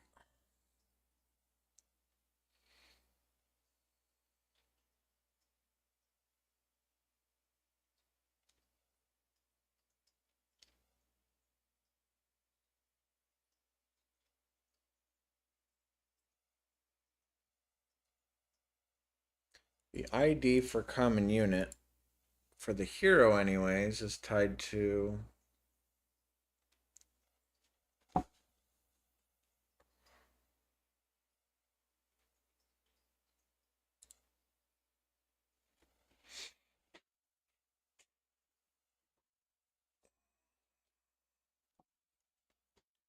looking at the database.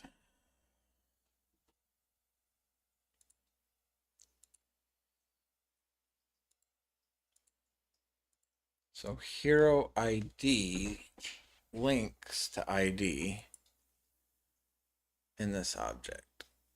And we should be able to see that in the hero service when it defines what value gets stored there.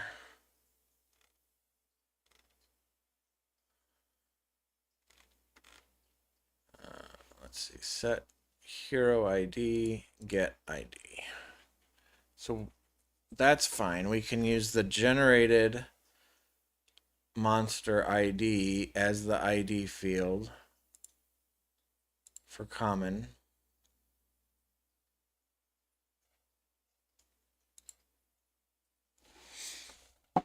So what am I missing here?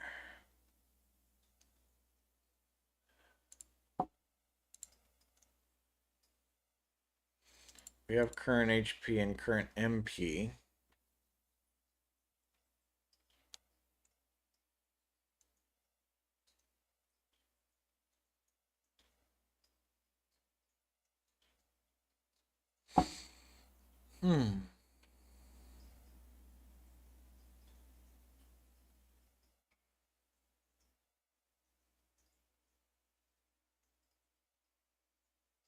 We need a link to the base monster ID. So when we're doing the logic, we can populate all these values. Otherwise, I don't think we have a way to populate all these values with what we have right here.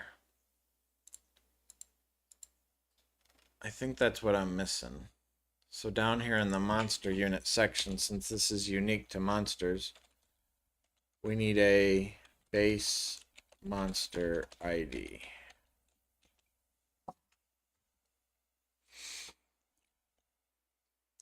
And that will link us back to be able to gather the data out of the database. Because the generated monster table only has 4 fields. It only has the ID, the base monster ID, current HP, and current MP.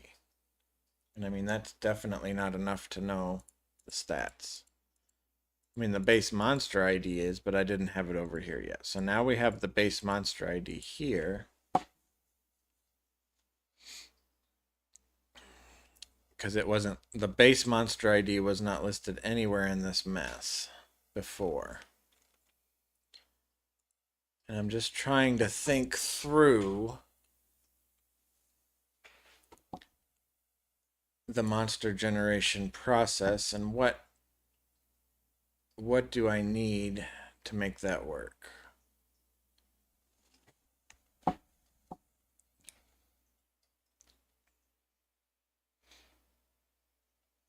I don't know if I need to separate base monster and generated. I don't know.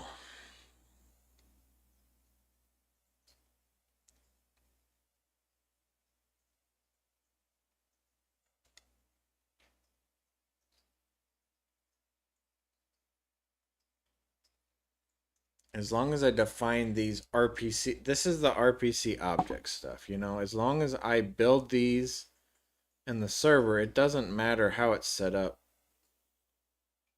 in the database or whatever, you know. I can set it up how I like it on the server and just build those objects out to send them over. As long as they have all the data we need, then we should be good. I don't know if I need this same setup. I don't know if I need a base item and a generated item for the monster side of things. I feel like we just need the generated monster, which is what this new monster unit object is. It ends up being the generated monster. From the back end, we know, I mean, when we do the server logic where it's generating a monster, we'll know to tell it to look at the base monster to do that. But from the game point of things, as far as the data that the player needs to see, they don't need to know what stats the base monster had. They just need to know the generated monster stuff. So I don't think, for the proto file, I don't think we need base monster, is what I'm coming to here. Now the modifiers,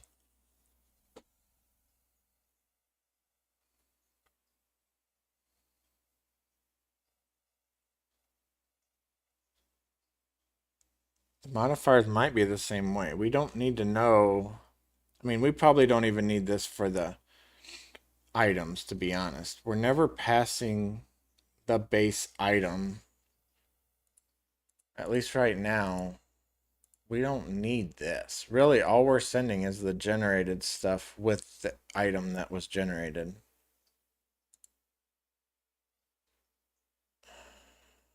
Aren't we? I mean, we're sending all this base data. Yeah, I guess whatever data you need, we have to have a RPC object for, but it doesn't have to match what's in the database. I guess that's what I'm trying to say here.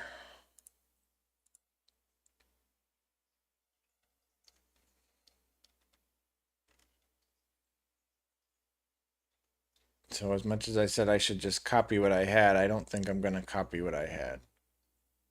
I'm only going to put RPC objects in that we're going to send across the wire, which in this case will be,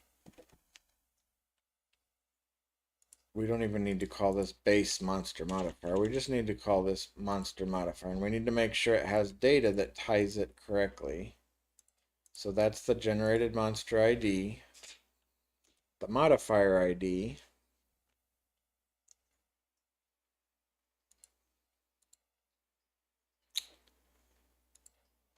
and we want to tie it back to the modifier. So we can do base monster modifier ID. But we don't need to see all of that. We just need to know which one it links back to. And then we want to know the values. So generated monster modifier value and generated monster modifier true. What did I do? Attribute. I need to change these to enums. I didn't do it for the item modifiers either, but this really needs to be an enum.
All the attributes that can be modified need to be listed.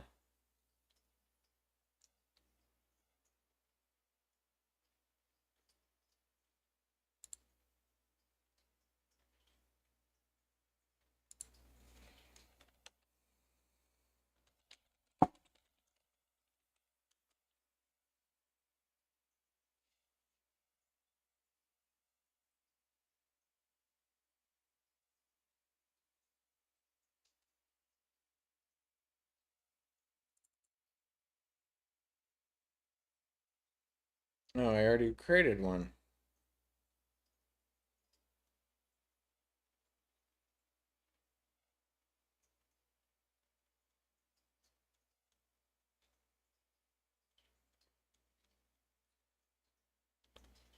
Okay. I didn't realize I created this already.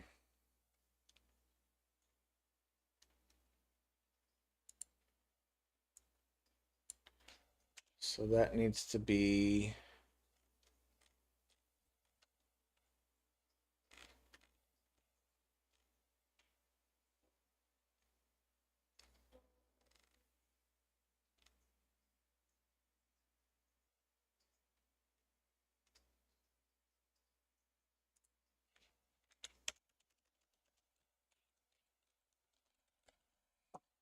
on stat.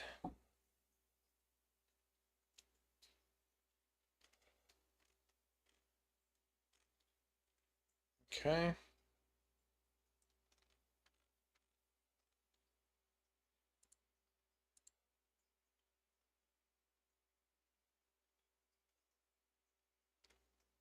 All right. The proto file should be good. Well, no, not all the way good because we have some more calls that we're going to need now. So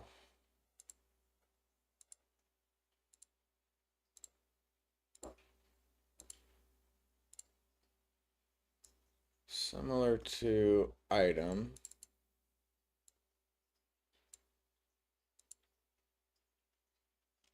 we're going to need some additional stuff here. So we're going to need get monster by ID.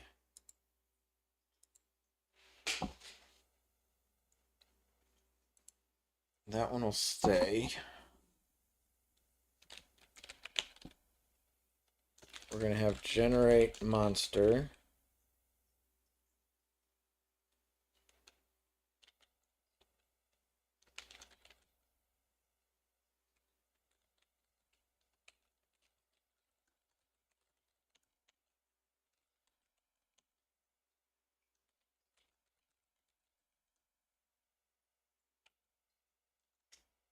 It's going to return a monster unit. And then we're going to have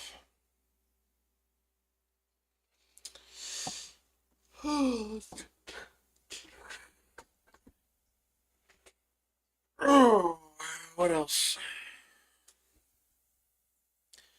And actually that won't be an RPC call. That'll be done on the server. So there's no, we don't need that. And we have an encounter service that we'll utilize to pull the data back.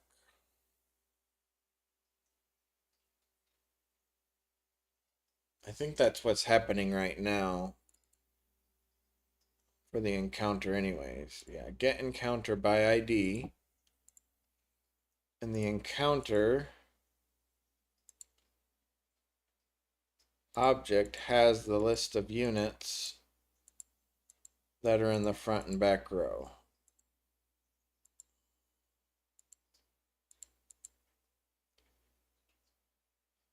So that's already set up.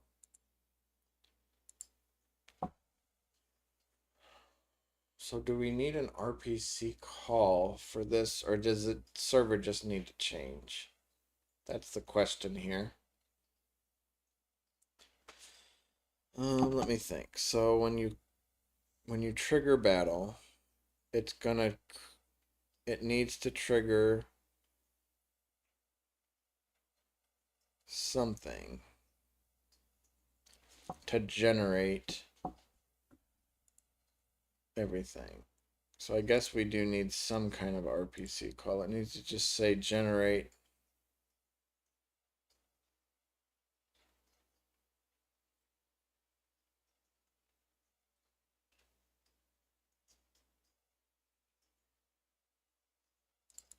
It really should go over here on the encounter probably. Because not only are we generating the monsters, we're generating the whole encounter all at the same time. I mean, this one, the encounter service will link to the monster service to generate the monsters. But the actual RPC call should go here. It should say generate new encounter.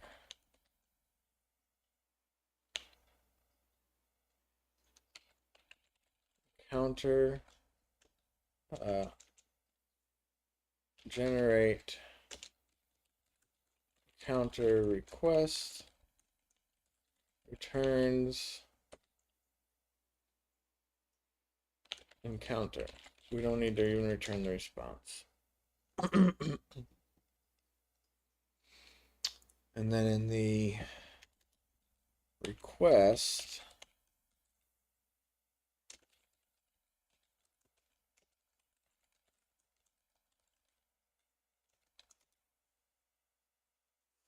what should we pass in so we know what it needs to generate?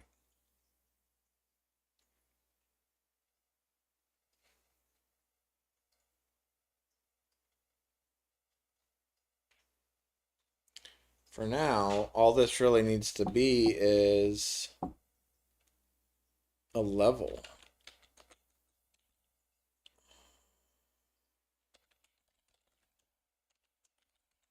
We can call it encounter level.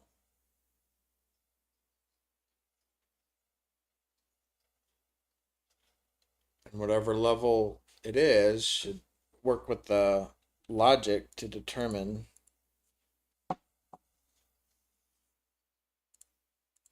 what gets generated.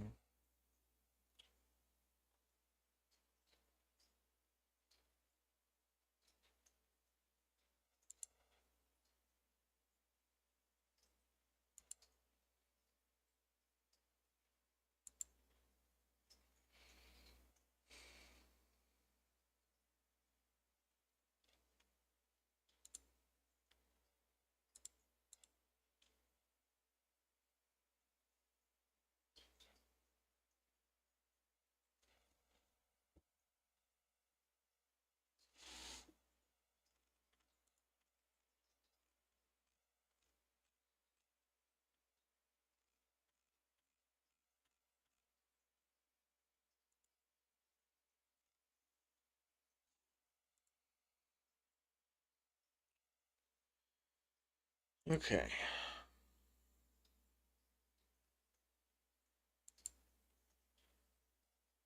I think that's good. As long as we return, we already have mod fields in the common unit item.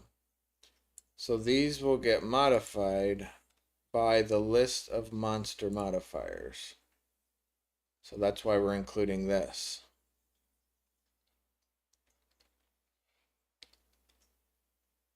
But because we have all the data we need up here already for the monsters to work, we didn't have to do all the stuff we did on the item side. Because we're not passing the base monster stuff across the... We're only passing generated stuff. We don't need the base stuff for monsters. So I think this looks good.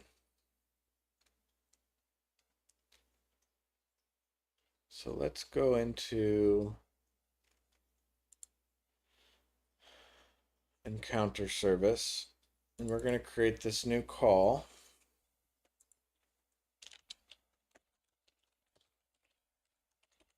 Better check my work computer. Make sure I'm not missing anything.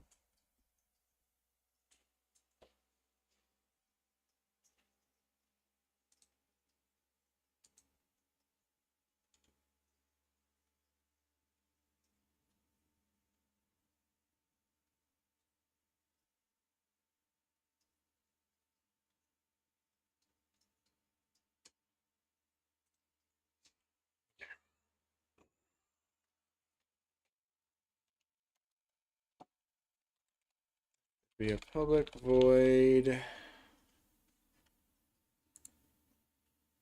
Generate new encounter. We're passing in a generate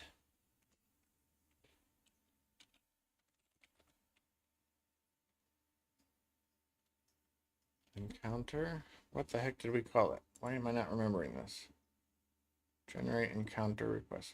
Oh, I didn't run my updates yet. That's why I'm not seeing that. I have to update from my proto files. Let's run that real quick so we can see all the new values that we've added this morning. It might get mad. There's probably a few things broken here and there.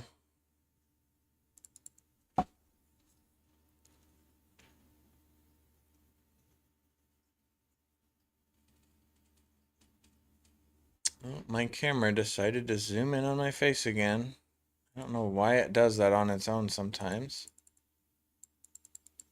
Stupid thing. Nobody wants to see me that close. I'm scary. It's a little bit better. All right.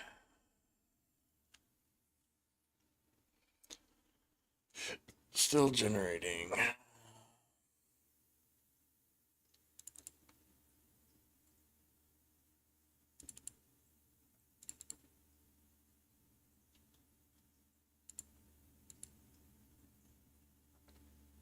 What's it mad about?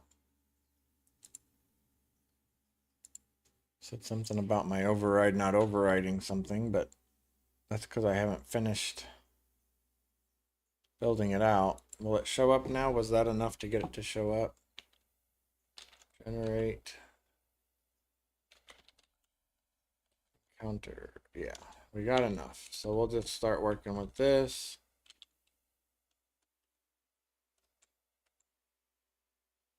It's not an encounter response, is it? Isn't it just an encounter?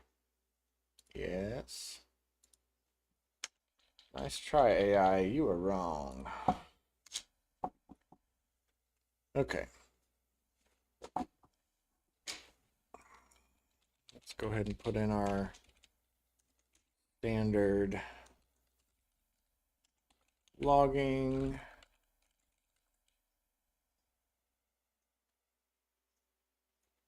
Generating new encounter.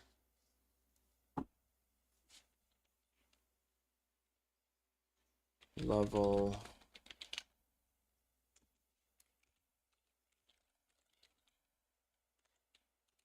Okay.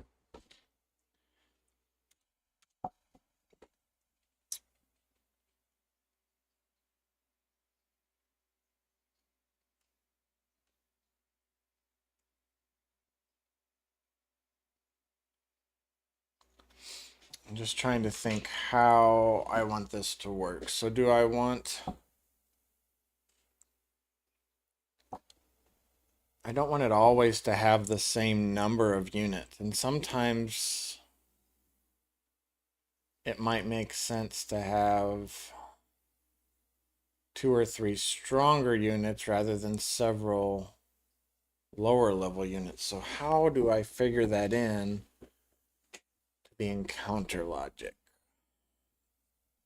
Maybe I have a bigger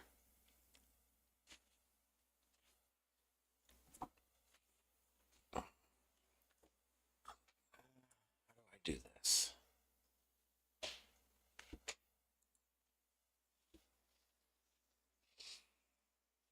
I'm trying to think, how do I make this slightly balanced based on the area? I don't want to base it on the heroes. I don't like scaling games where they scale with your level so every single area has the same level monsters. That doesn't make sense to me. Easy areas should have easy monsters the whole time.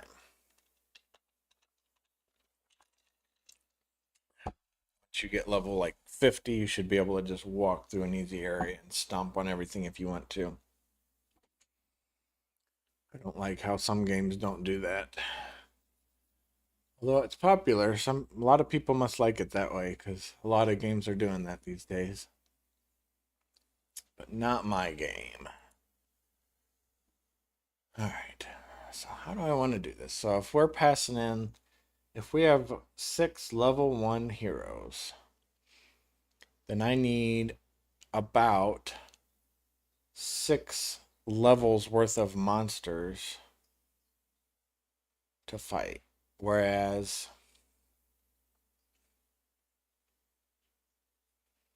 I mean, if it's, I guess what I'm saying, because I'm not really like I said, I'm not basing this off of my hero levels, but I'm saying if it's a level 1 dungeon, the understanding is you should have about 6 monster levels worth of monsters in the unit. So that could mean 6 level 1 monsters, or it could mean 2 level 3 monsters.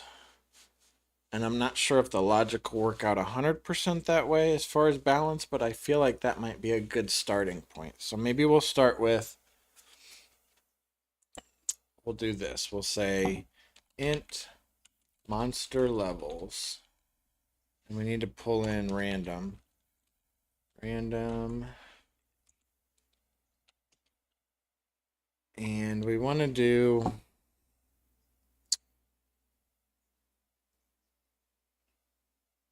It needs to be slightly less to slightly more. I don't want it to always be the same number of monster levels. So we'll say monster levels equals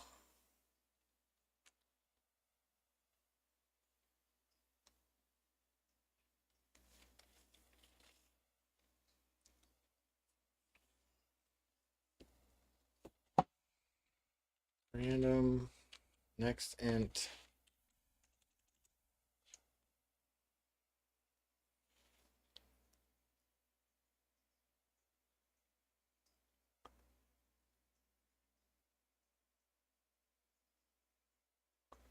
We'll get the request.getEncounterLevel.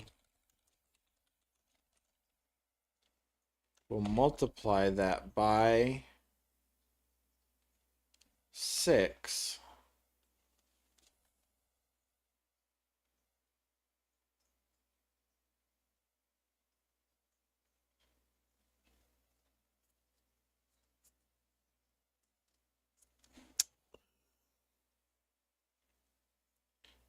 So if we're coming in at level, let's say all of our heroes are level, or not heroes, let's say our dungeon is level 2. So the encounter level would be 2 times 6 would be 12.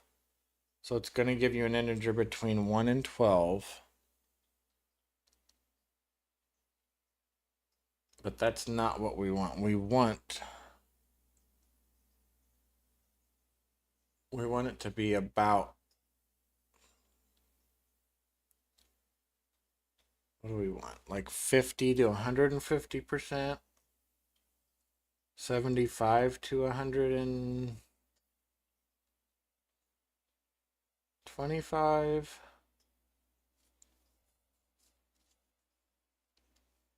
Or maybe it'll just be 75 to, percentage wise, like 75% of that number to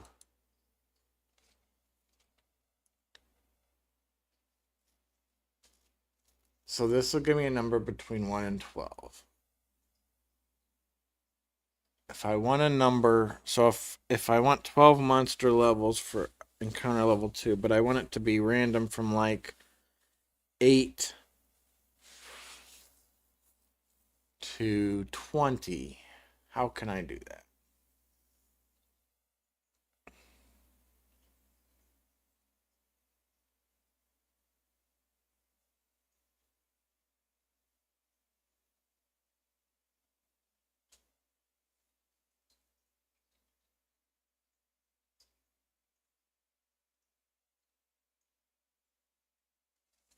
So I can add that value here. That's what I can do. So this needs to be plus request.getEncounterLevel times, and I just said I want it to be 75% no matter what. And it's mad at me because this is a double.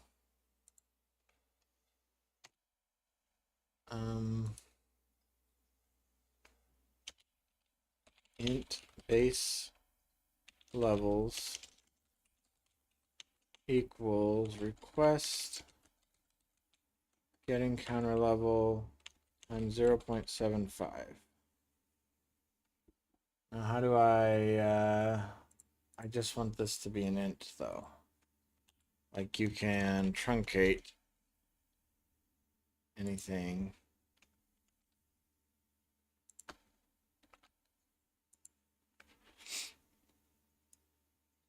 I think that'll work. So this will give us, if it's 2, wait, that's not right. No, because I need to still do the times 6. Okay, that will give us 12 times 3/4, which is 9.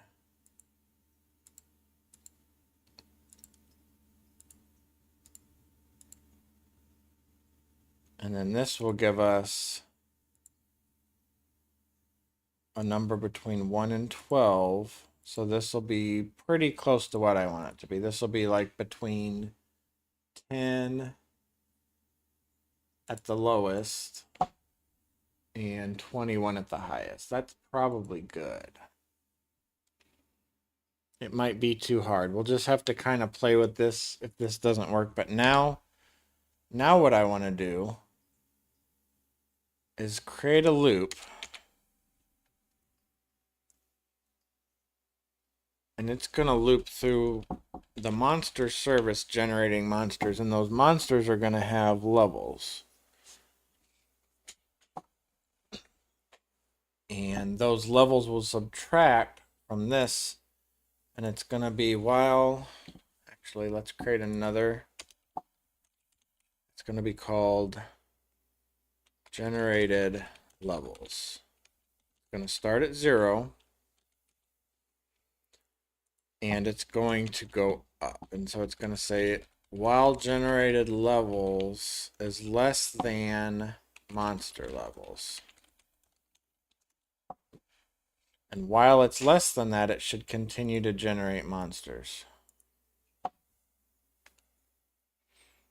Now, the only problem we might have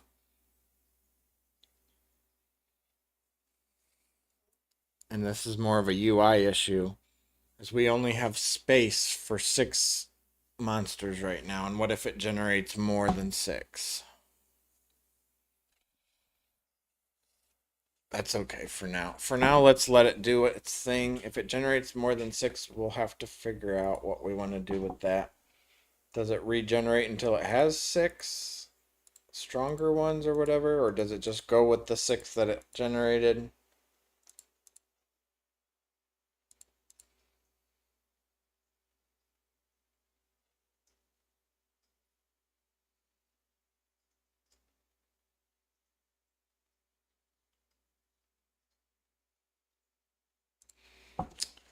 Alright, so we want to do a...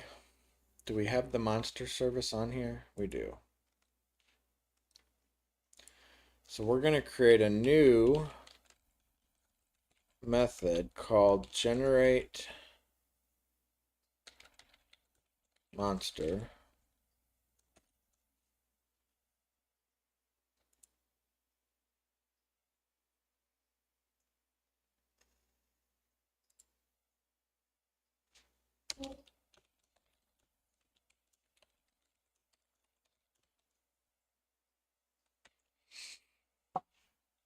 And it should return a monster unit.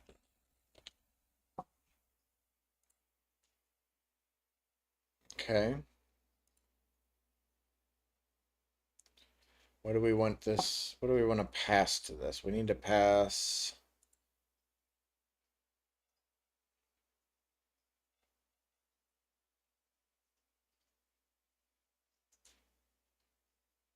encounter level, I guess.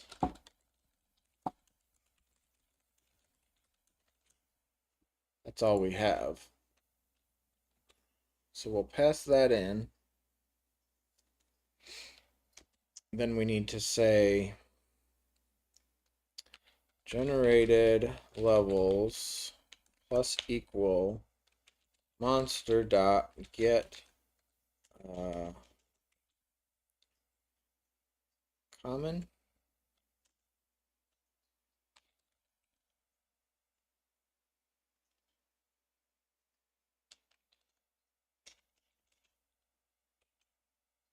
Oh, it's not a monster unit, it's a unit. My bad.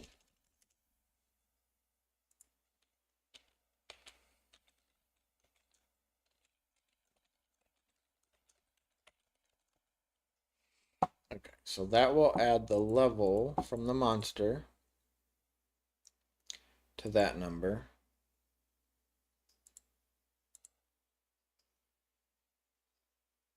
And we also need to add this to our list. And that also needs to be unit, not monster unit. Monster unit's just the sub data or whatever for the main unit.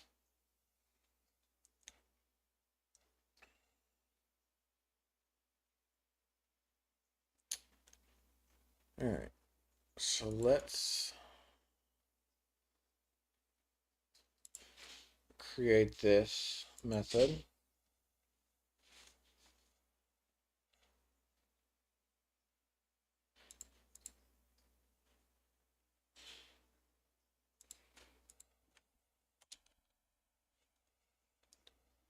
All right.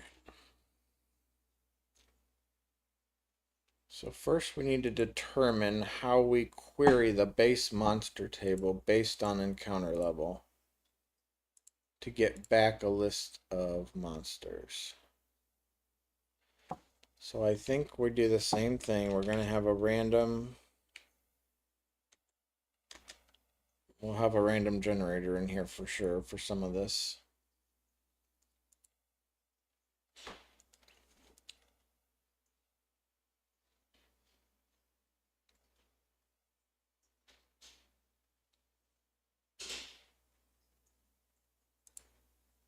It probably needs to be percentage based on the encounter.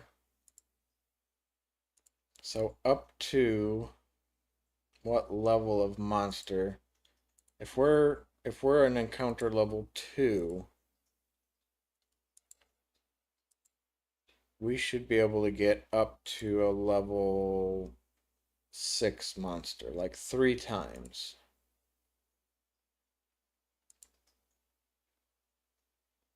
And we should also be able to get less level, up down to level 1, of course.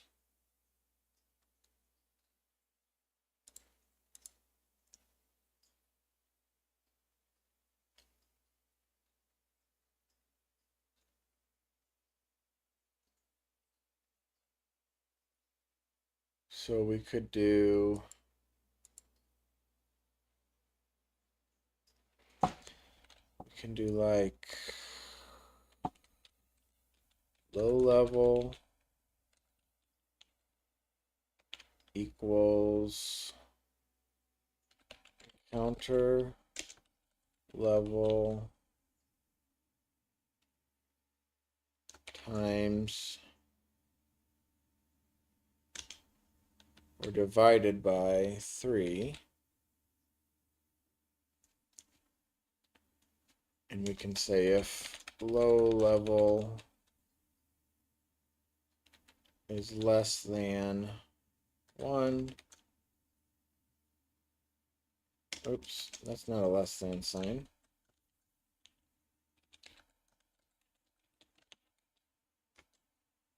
Should always equal 1 at a minimum.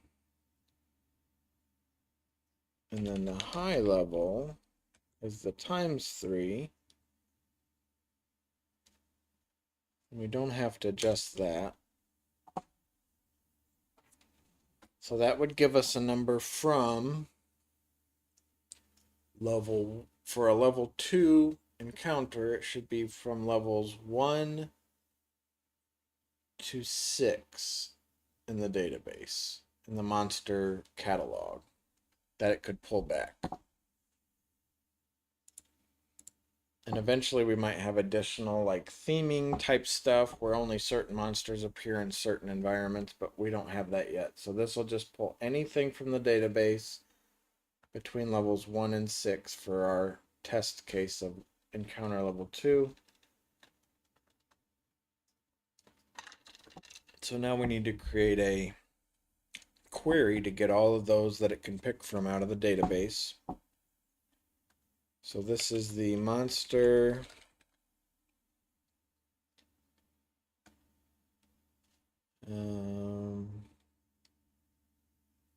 the base monster DB.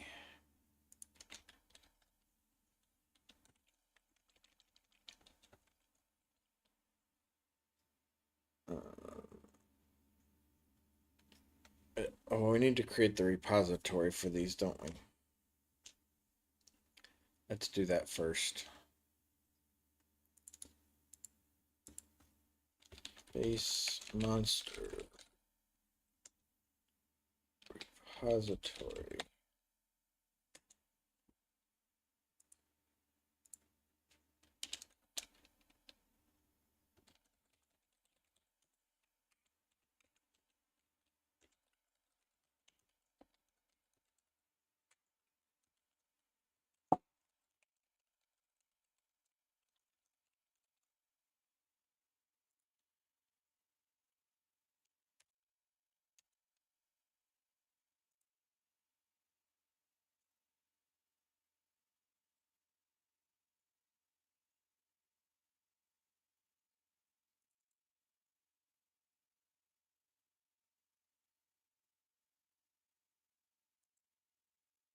Oops. I was like, why is that getting mad at me? Because it's an interface. Okay.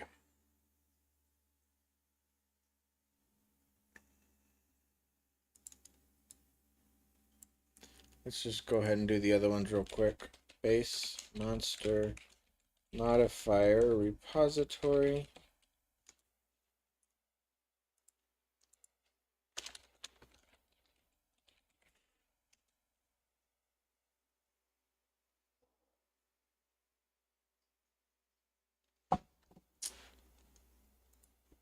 Okay.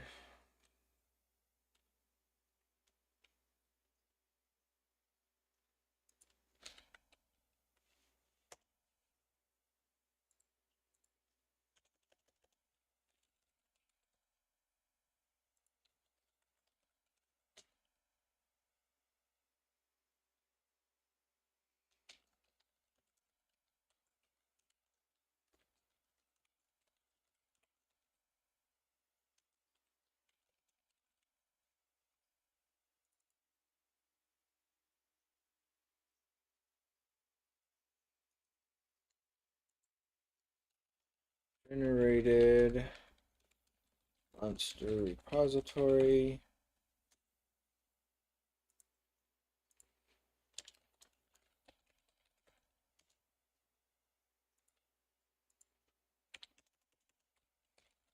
Keep forgetting to switch to interface on that.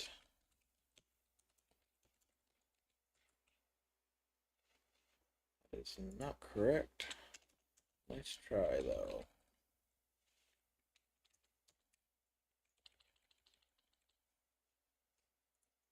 And one more. Generated monster modifier repository.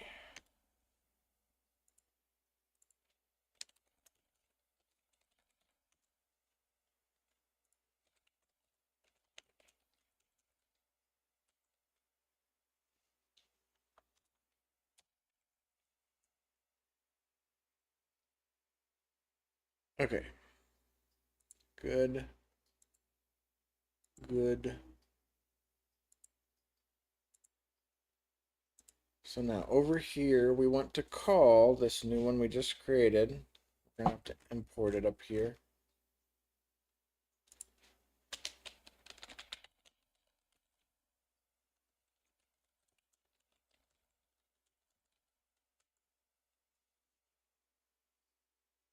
Once we get this all working, we'll delete this other one out of here. The monster table will be null and void once we're done with all of this.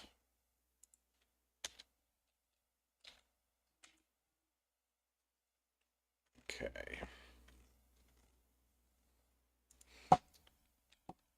So we want to get a list of base monster DBs.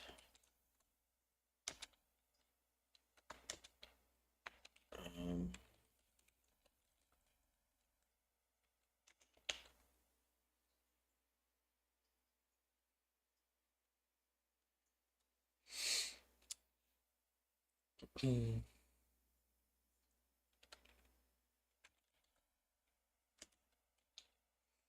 we're going to say find all by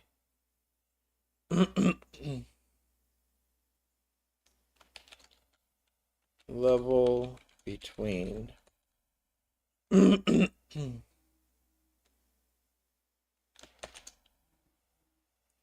we're going to pass in low level and high level. We're going to tell it to create this method. And I think it's going to work auto magically out of the box this way, but we'll do a test run.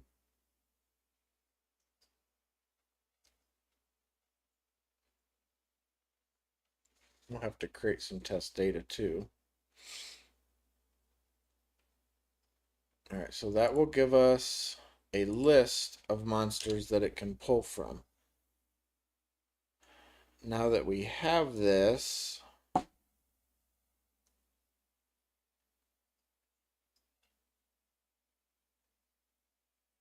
we need to pick one from this list.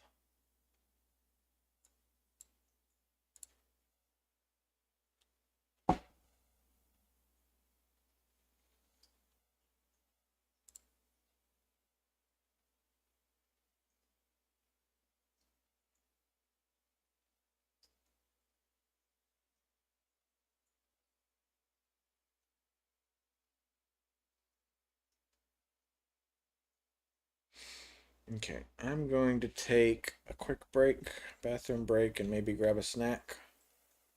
What time is it? It is 12:30. I will come back around 12:45.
a few minutes early.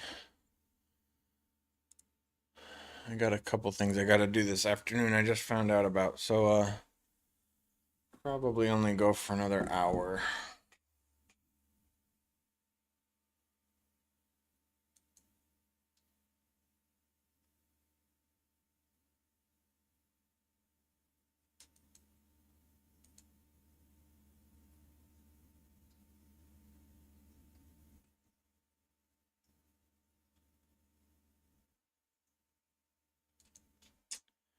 Okay. All right, where were we? We were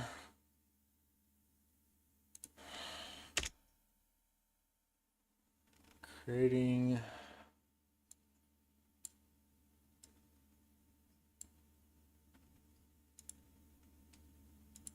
pulling the list of monsters by low and high level. So we should have a list. We need to pull a single monster out of this list randomly. How do we do that? We can do random index equals random dot next int base monsters dot size. Will that give me 0?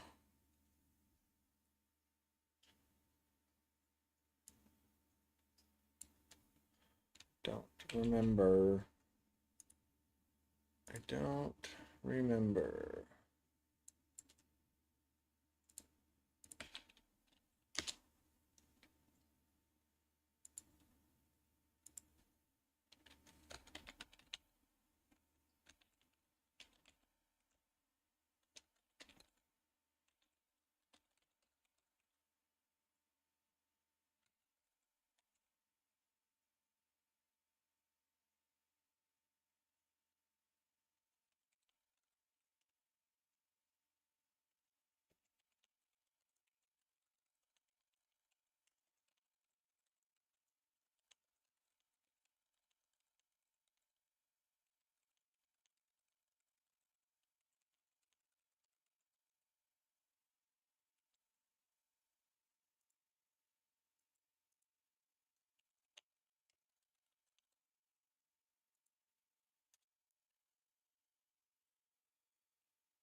Okay, we're good.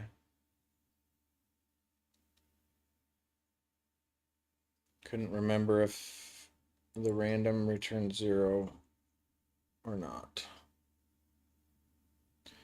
Okay, so we have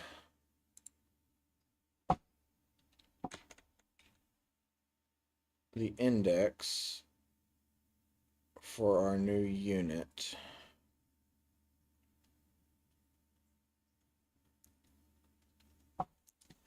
This is just our base monster DB. And we need to convert this to a unit. And we also need to add the modifier. So that's the two things we still need to do. So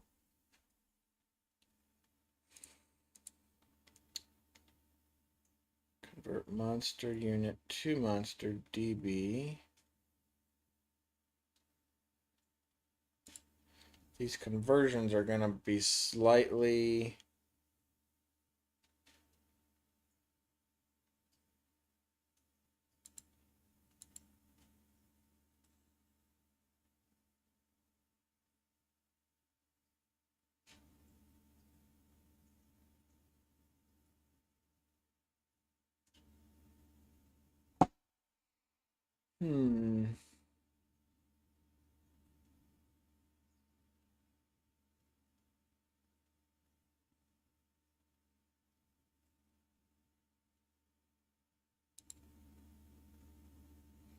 all of these columns are now in base monster except for these last few.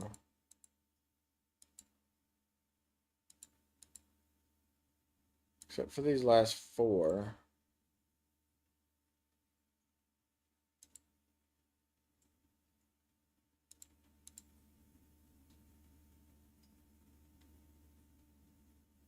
And the monster unit actually needs the new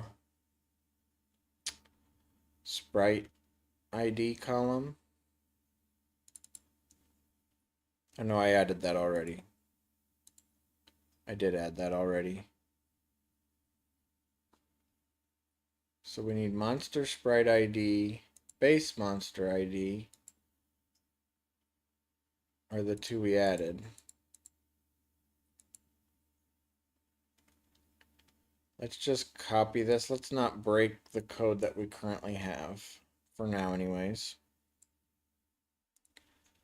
Let's copy this, create a new one called convert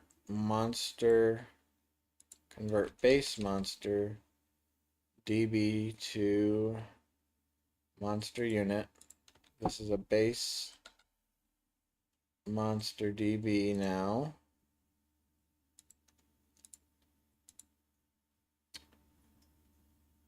And then we just need to go through and gather the right updates. So .get base monster ID for this one. And this is just get name.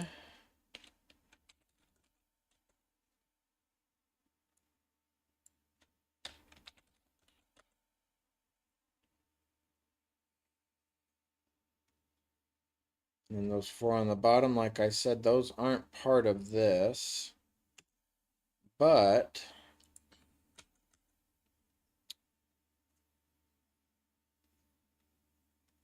the new fields are. So we have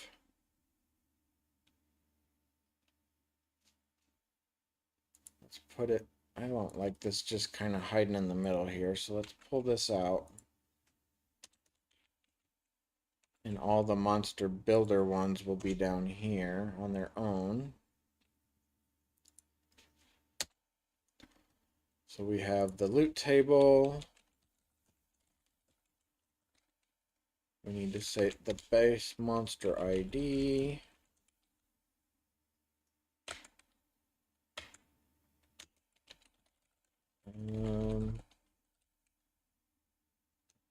Monster sprite ID.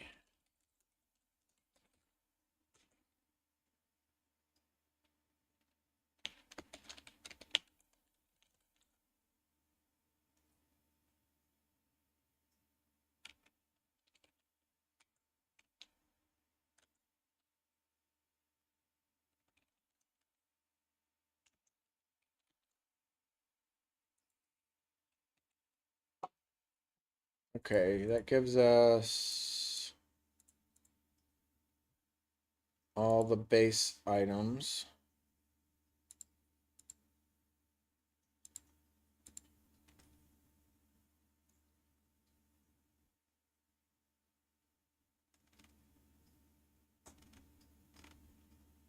Now we still haven't populated those four that we deleted, and we'll have to populate those separately.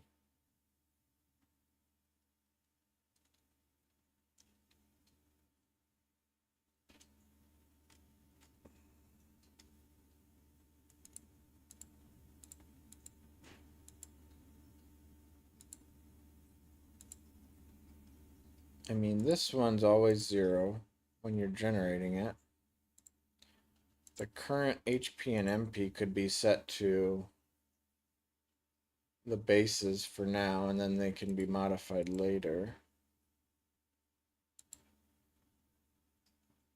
The battle row, we'll have to decide how to do the battle row.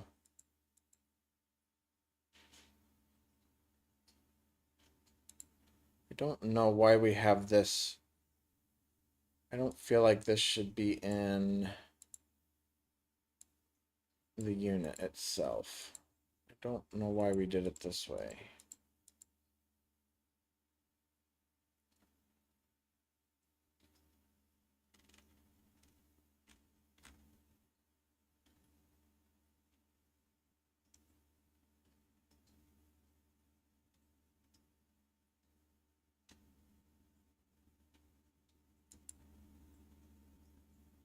I think we need a...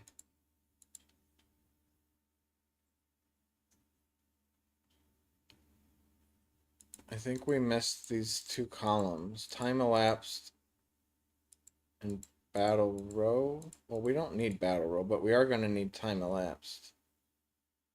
I think we missed that, didn't we? For the database, I mean.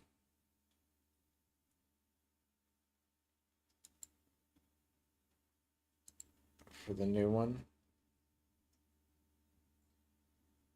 Oh, we only need that in the generated, but I still don't think we have that in the generated table.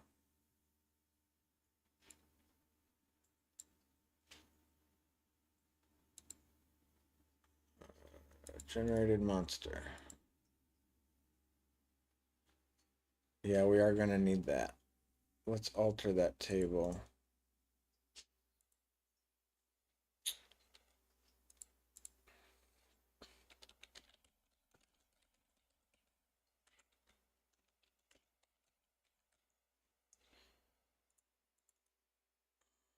Let's put battle row in here just to match the code we currently have, but I really want to clean that up. I don't like that.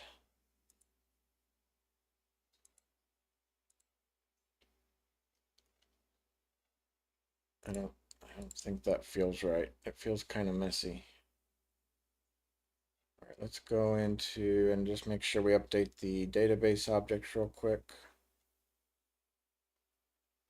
This one. Okay.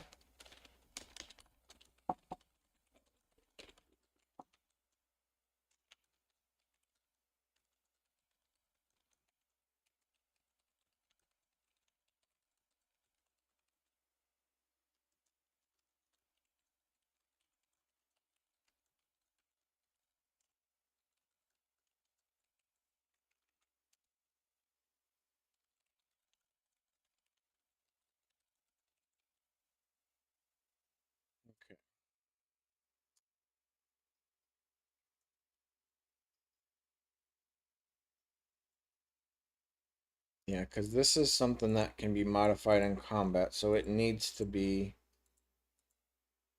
here.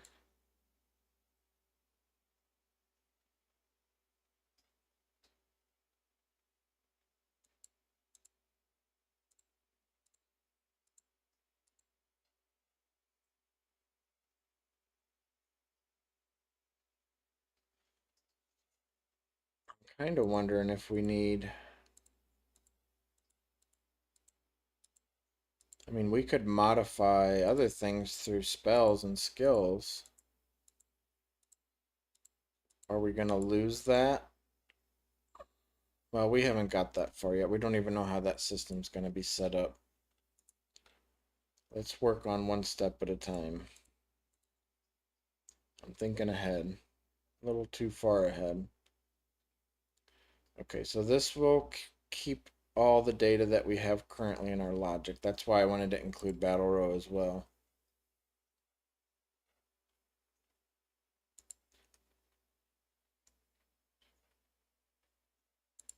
All right.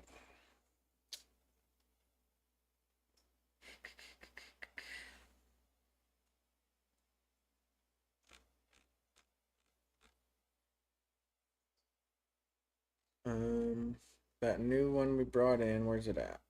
This one. We want to add those additional fields.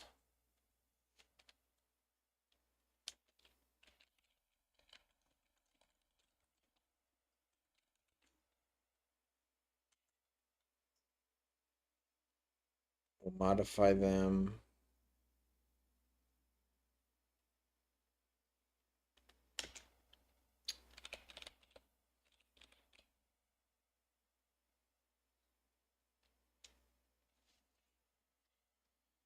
Hmm.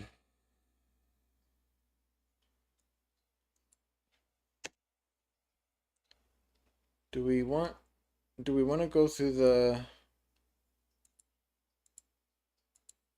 Maybe we should be generating modifiers first.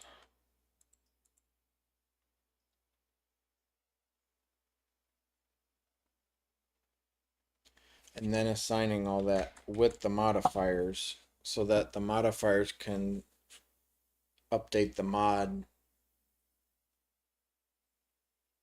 values. That's probably smarter.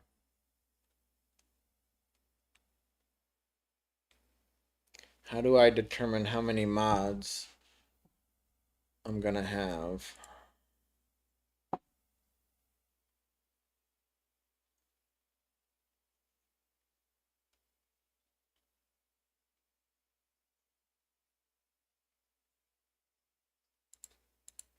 I don't know if I like the idea like items where it's a rarity thing.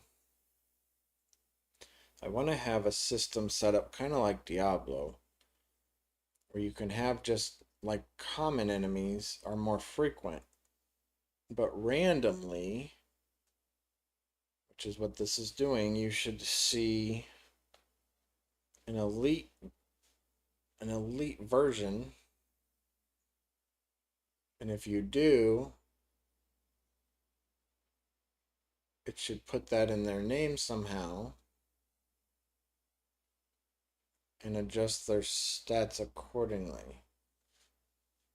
It does. I don't really need all the different types. I just need elite and maybe one higher, like maybe 1 or 2 levels. And even base ones, I want to have some basic modifiers just so they're not always the same, but so we'll say there's going to be a base level. We'll say they get 3 mods. 2 mods. I changed my mind. An elite level has 4 mods at slightly higher level. And then a boss level, so if you want to have a regular enemy type that's considered a boss, they get 6 mods at a higher level. Not slightly higher, but higher level. Like 50%. And this one will be at like 25% to start. At current level. Okay.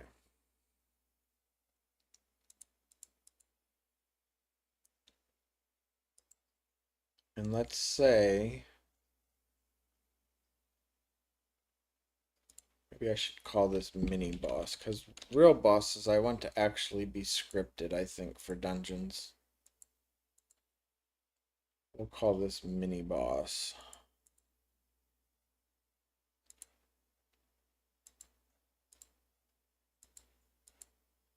And then this should also be like same level.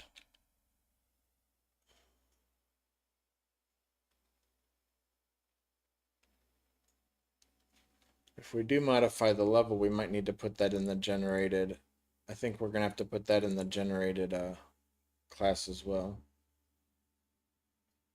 Oh, I forgot I had this thing on my screen. Somebody should have told me. I'm an idiot.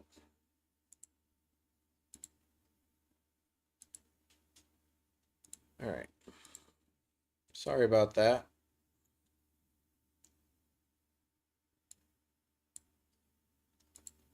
Okay, so I think we're going to need to add another column here called generated level.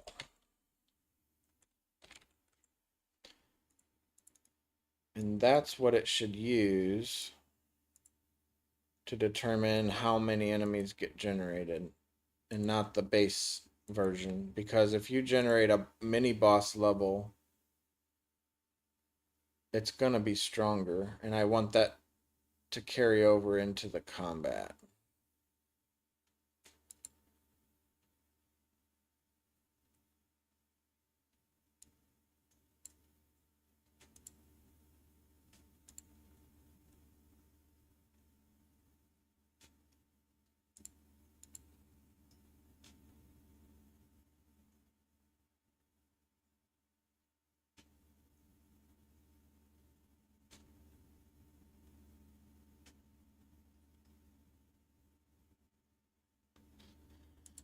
The only other thing I need to do here, so this should be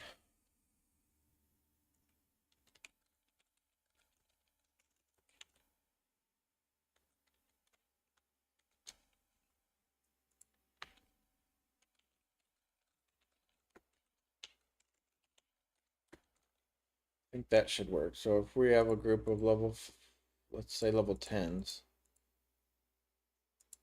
this generates a level 10 monster, but because it's a mini boss, it actually becomes level 15. That should work. And at the earlier levels, it might generate a few more, but they won't be a whole lot stronger.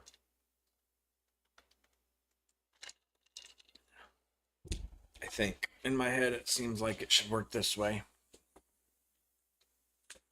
Now, the only thing we need to determine here is how often do we want these to trigger. And this should probably be configurable, but for now we'll just hard code it and then later on we'll configure it. But we'll say base level enemies should happen every 60% of the time. Elites will happen 30% of the time.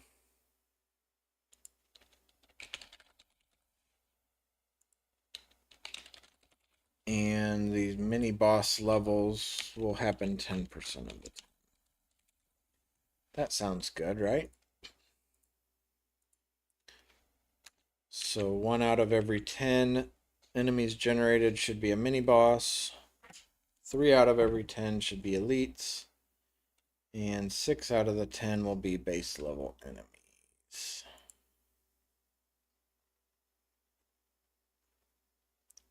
So what that means is we need another number. We'll just call it int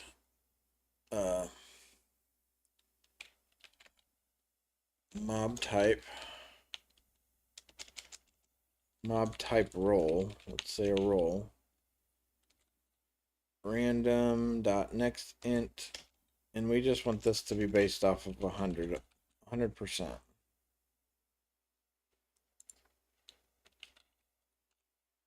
Okay. I guess technically we should say +1 because in this case we don't want 0.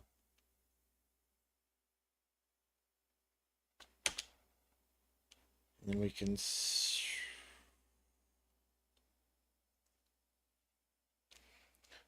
how do we do this then? We say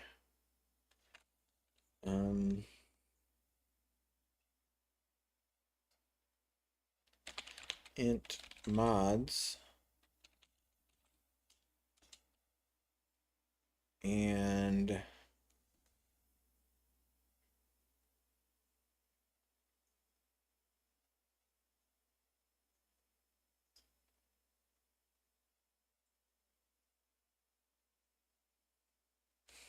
guess we need to know the generated level.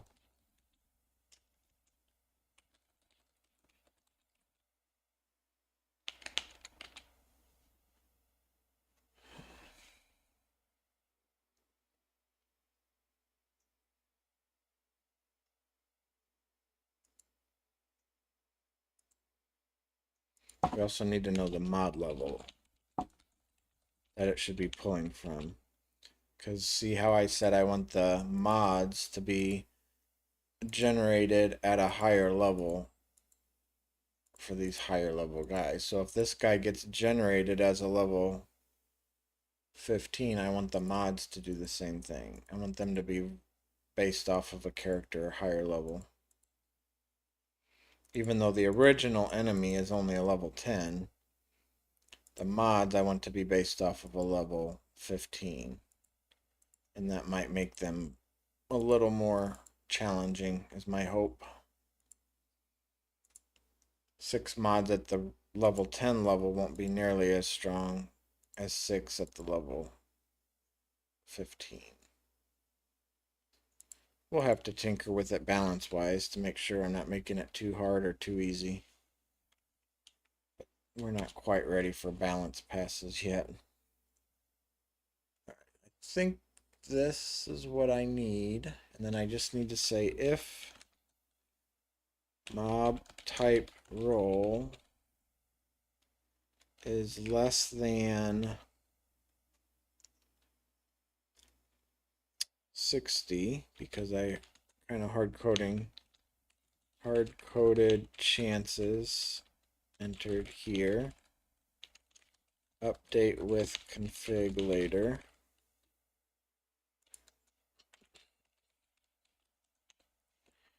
Okay.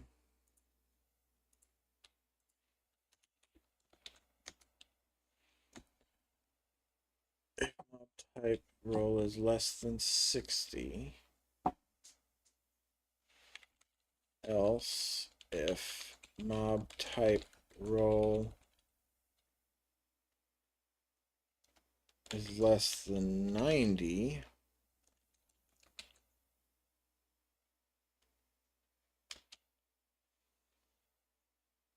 this is the elite enemy. So if it's less than 60, it's going to get picked up and this one will get skipped. So that's why this will work. So it'll generate the common enemy first. If it is higher and it's up here, then it'll generate the elite enemy. And then if it's even higher than that, that's when it generates a mini boss enemy. Okay. So in each of these sections, I need to assign these values that we're going to pass into our next method. So mods equals 2, our next method to generate the mods, I mean. This will be mods equals 4. This will be mods equals 6. Okay. And then mod level on this one just needs to be the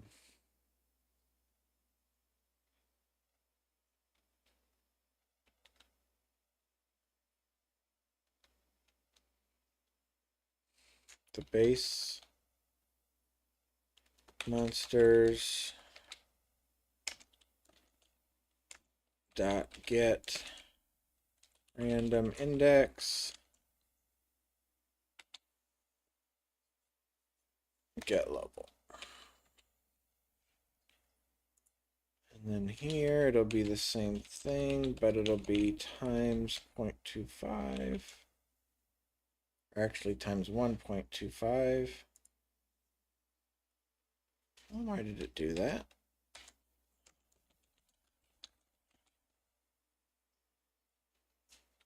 Yes, I still want an integer.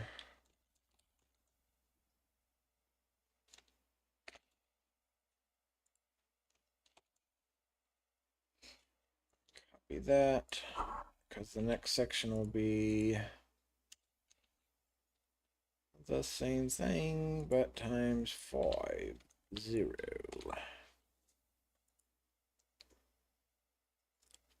Okay, and then the generated level is the same thing, right? I want the generated level to match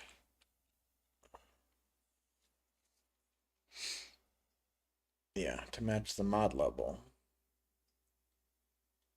So technically it's just the same section assigned to the other one.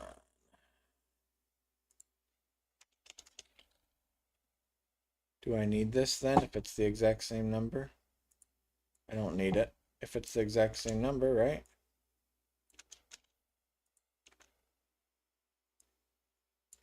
The mod level ends up being the level for the enemy, the way we're doing this.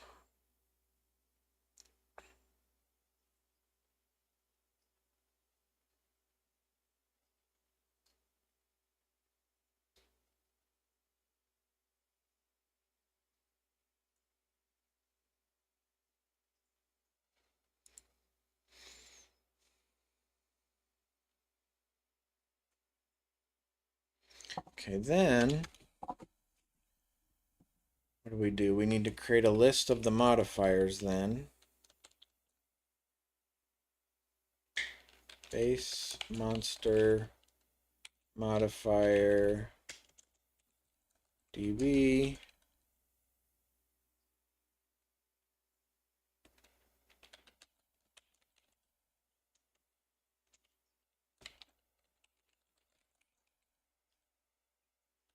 Actually, it's generated. I'm doing the generated side.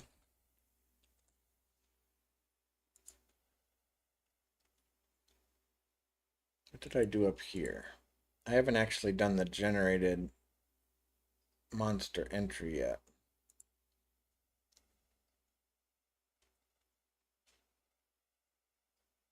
I mean, I haven't done any entries yet. I haven't done any saves yet. But we want to... That's not right. Okay, the monster mods.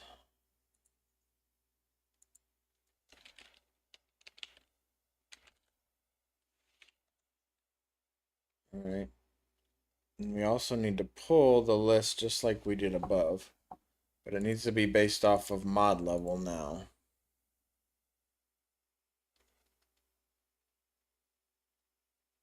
So kind of like we did up here.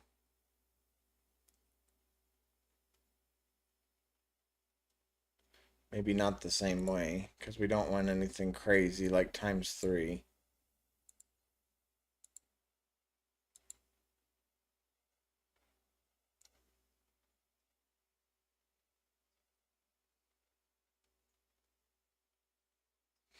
That might not scale correctly either, even for the monsters, but we're going to find out. So for example, if we're level 20, this could pull a single level 60 in, which would be... I mean, it could pull a level 60 in. I feel like a level 60 will absolutely decimate a group of level 20, so this probably isn't right. We'll have to rethink this when we get to the balance pass. But then down here, what I want to do is pull...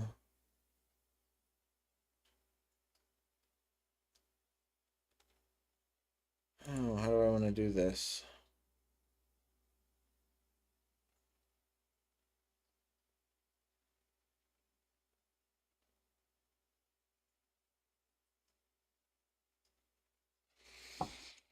Maybe within 5 levels. Maybe add 5 and -5 for the high and low value. So I can have like an int mod low. I don't even have to make ints. I can do a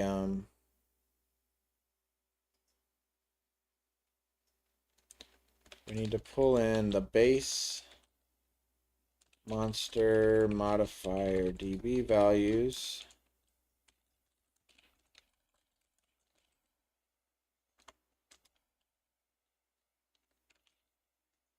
And we need to add that repository now.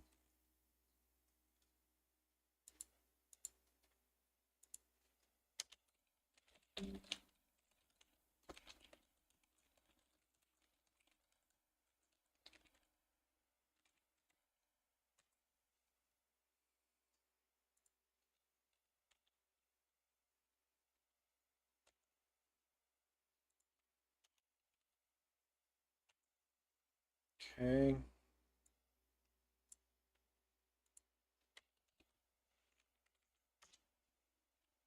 We're going to do just like we did the other one up there. Find all by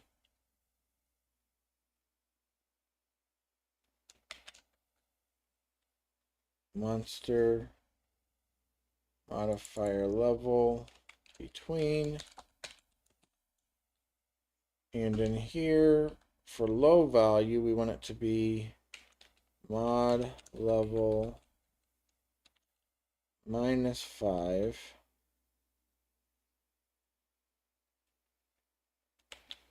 And then we want to do mod level +5. So that'll kind of give us a 10 level range of modifiers it can randomly choose from. You might get unlucky and get some low level mods, but you might get lucky and get some higher level mods. That's kind of how it works. If you get really lucky, you could roll, like for a mini boss, you could roll 6 high level mods and probably get destroyed, but that's the idea. It's random. Every encounter is different. It could be harder.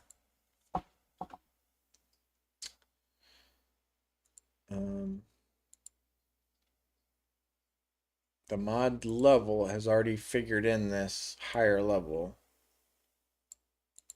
like base higher level to calculate from. So this will be starting, if it was a level 10 monster, it'll be starting at level 15. And then it could go anywhere from mod level 10 to mod level 20. So, I mean, that could be a really hard monster. If they roll lucky and they get lots of higher level mods, closer to level 20, and your characters are only level 10, it could be really hard. But it'll make it fun and challenging, right? Maybe. Alright, so we're going to create this method. And like I said with the other one, hopefully it automagically just works because JPA is usually set up that way. As long as you use the right keyword structure and syntax. This should be smart enough to create the query to do this. Alright, so now we have a list of mods that we can choose from.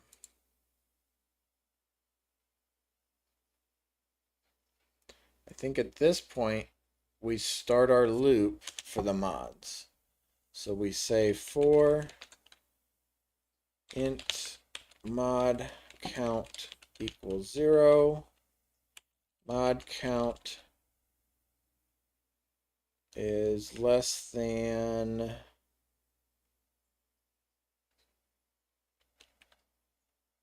or equal to, I think, mods.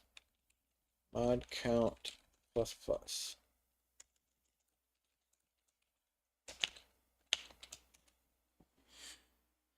Okay, start at 0, you loop through, then you have 1.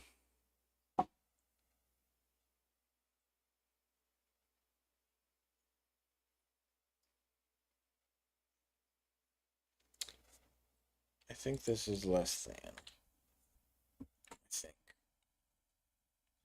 We'll be able to tell with a quick debug, a logging statement.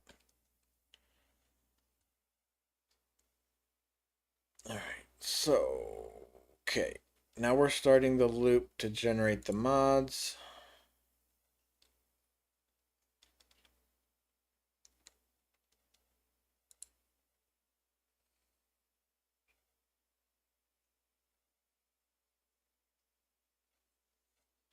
Once we've generated the mods, then we can go through all of the saving process to get all of this saved to the database correctly.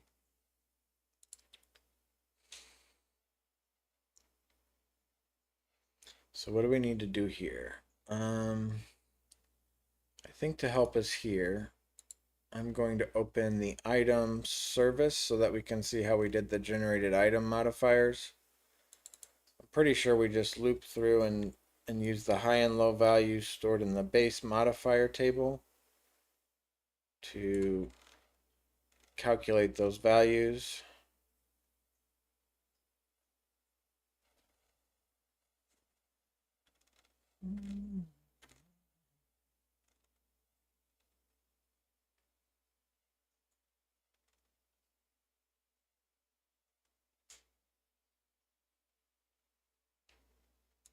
Loop through each modifier, randomly picking one, and then generate the value.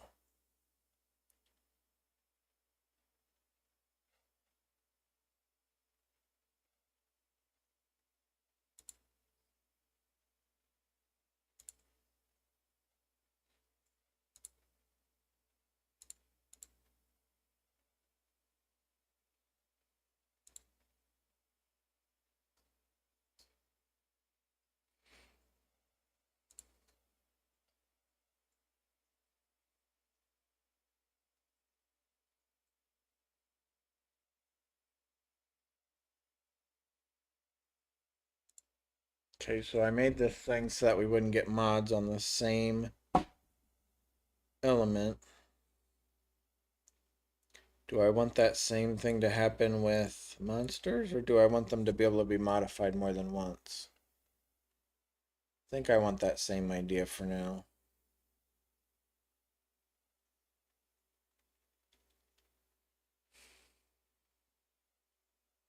So this is doing the same thing, looping through based on modifier counts. It sets this is unique to false. You know what? Let's put this side by side because we know this is working. So if we kind of set it up the same way, we should be good. We've already created the list that we're going to attach to in the item catalog, just like they did here. That's already done. So now we want to do is unique should be equal to false to start. And then we start our do while loop. And we go ahead and get a random mod.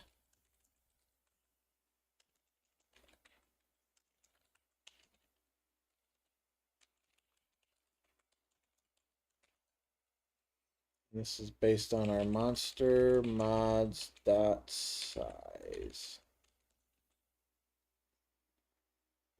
Nope, that's the wrong one. It's base monster mods.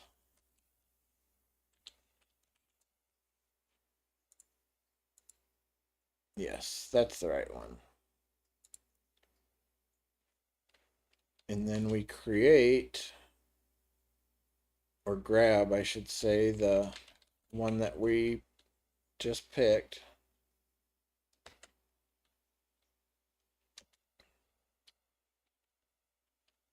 And then we need to create our is attribute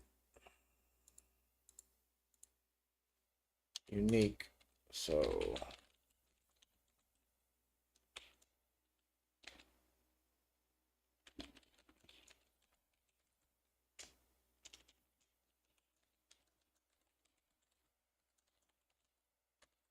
what did we pass in on that one? We passed in all of the ones that are in the list currently. So we pass in this one.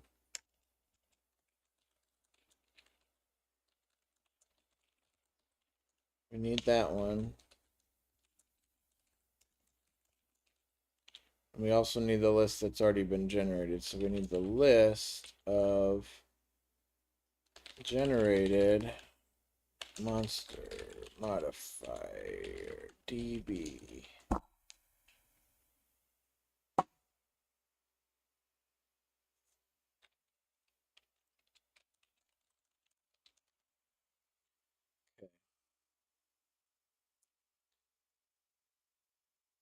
We just want to loop through that.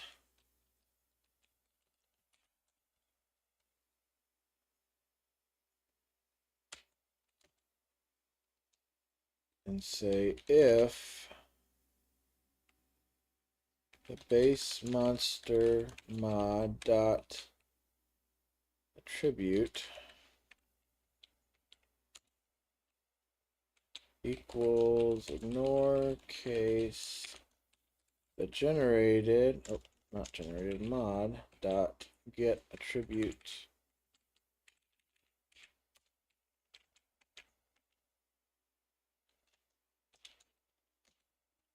In that case, we return false. Otherwise, if we get through the whole thing and there's no issues, we return true.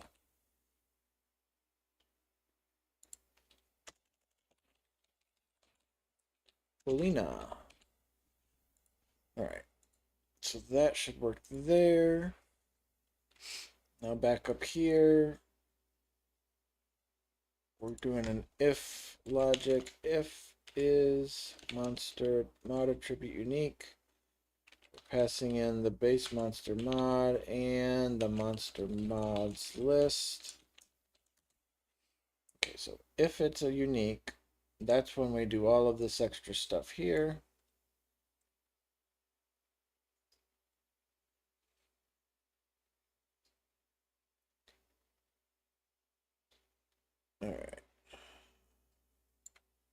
So we're going to do the same thing there. We're going to say we need to make a random number from the bottom.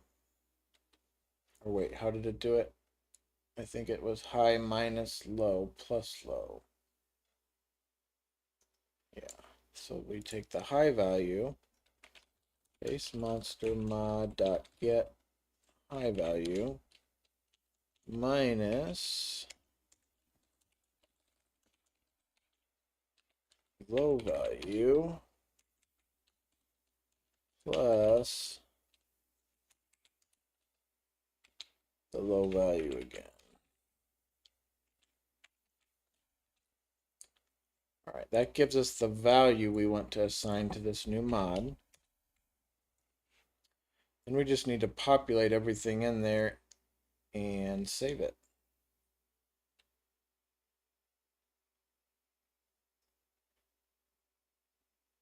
So we need to create the generated monster modifier DB. Okay, and we just need to assign everything. So dot set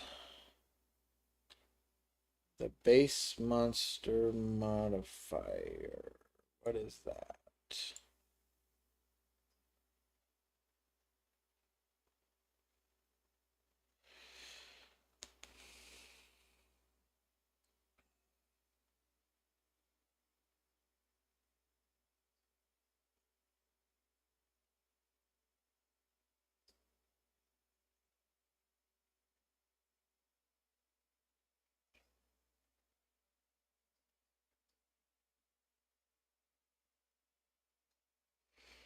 That's an integer. That should just be, that should be the ID. I think I need to rename that and also set it as a long. Base monster modifier ID, and that's a long. And then in the generated,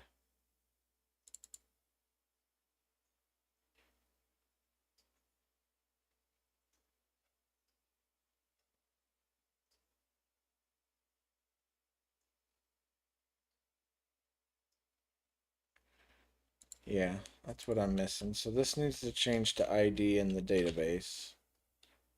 This needs to read ID, and this needs to be a long. So let's update the database so we don't forget to do that step. This is in the generated monster modifier table. This should be an ID.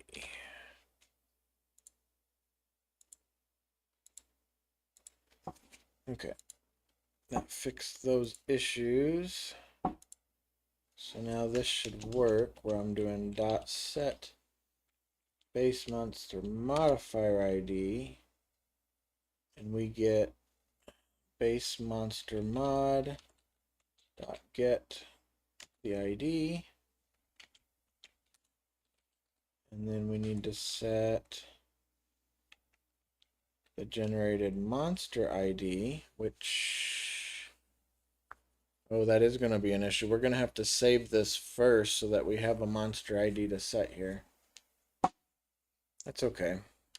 We can always go back in and save it again if we need to make updates, which is what I was thinking. We have to update the mod values here. So we'll save it up here.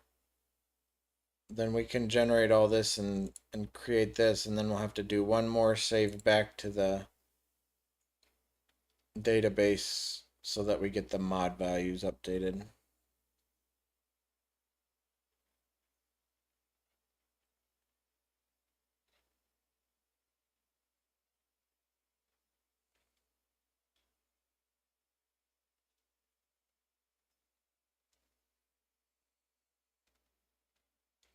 Yeah, this is slightly different than the items, the way this is working, but it's still working.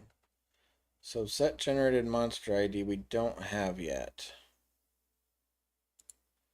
But we do have enough data up here to go ahead and do that initial save. So we can do that at this point. Once we've generated the random monster type,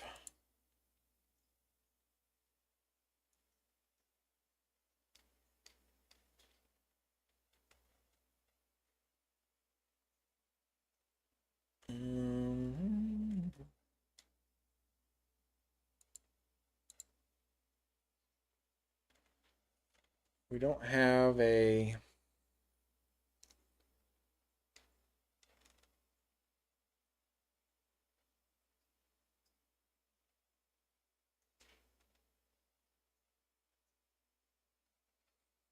we need another method, and this one needs to convert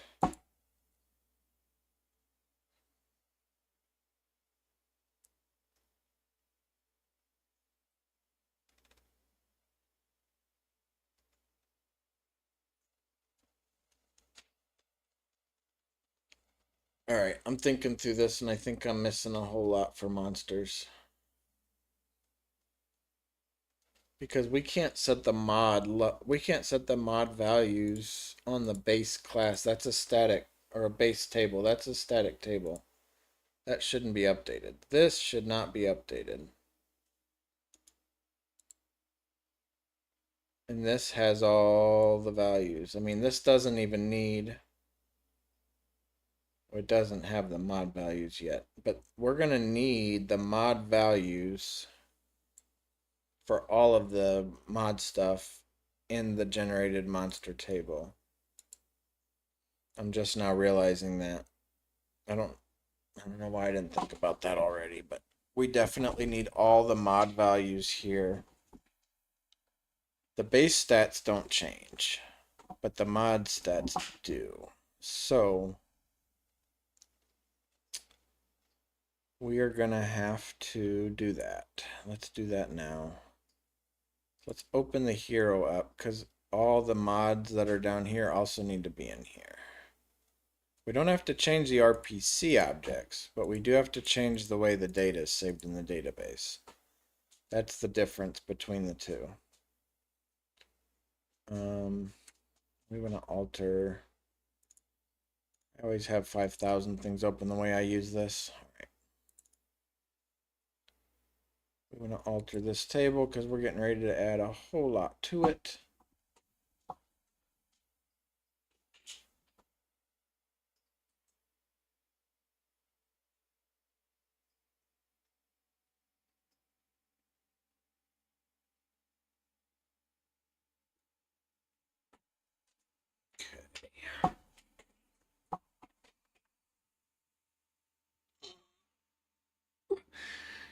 Stretch.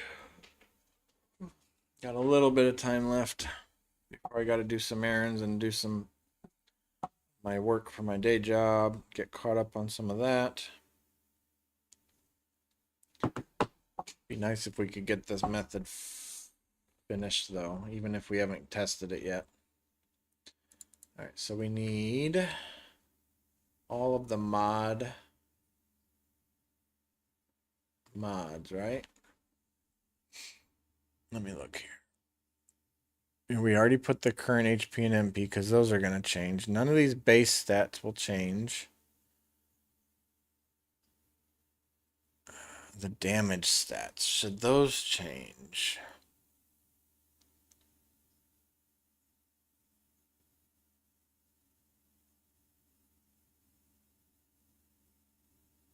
It kind of depends. Do I want the damage stats to possibly change? I don't think so, because I have mods that affect those. So the mods themselves can make those change. So like the low and high damage, if it pulls from a higher tier of mods and it randomly generates a damage mod, it's gonna up that a decent amount. So I think we're okay there. I think we just need to pull all the mods in here so that they can be saved.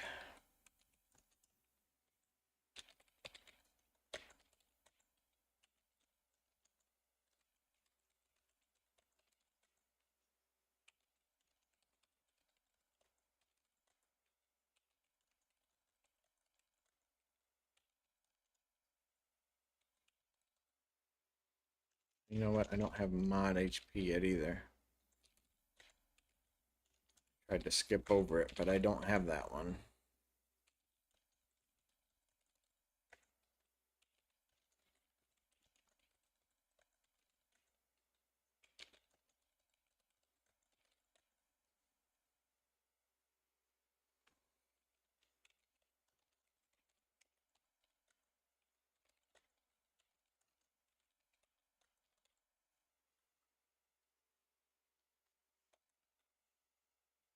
Oops. Okay. That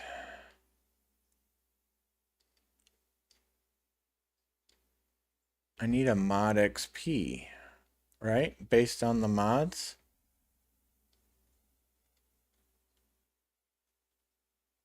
Yes, I do. I don't have any XP in here, and that's going to change. An elite version of a monster should also increase the HP, or the XP, I'm sorry. So we need mod XP. And that is different than the common unit, so we'll have to add that.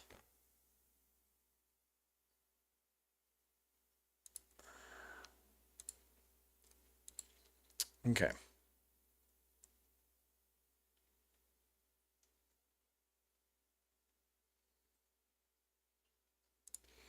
Let's update the database.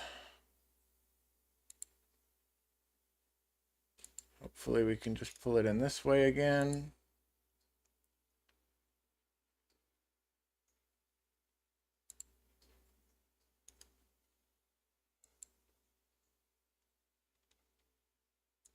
Okay.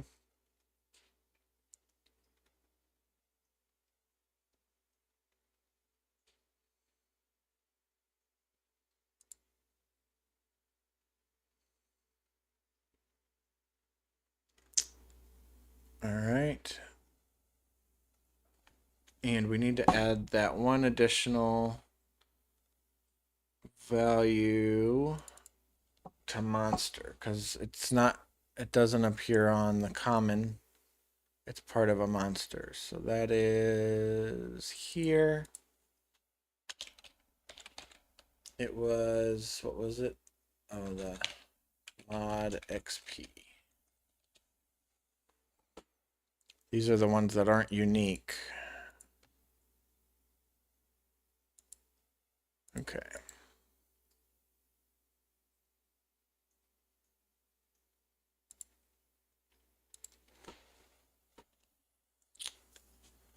All right. A little complexity, but we're getting through it. Just say while is unique.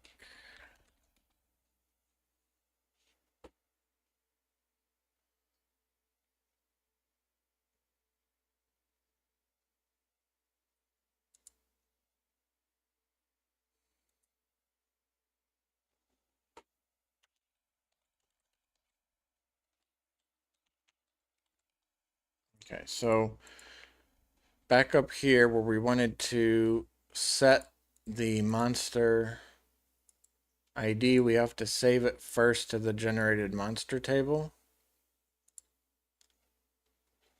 So we need a new method that does that.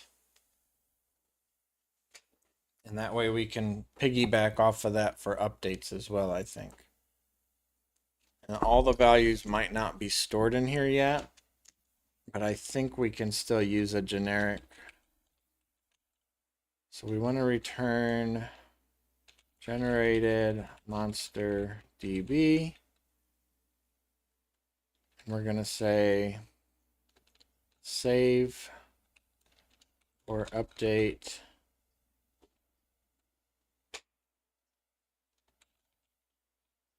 generated monster DB.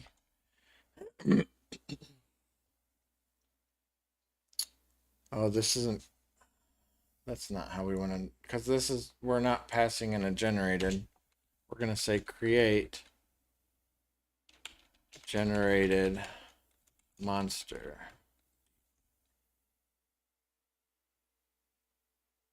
create and save. And we're going to pass in the base monster DB.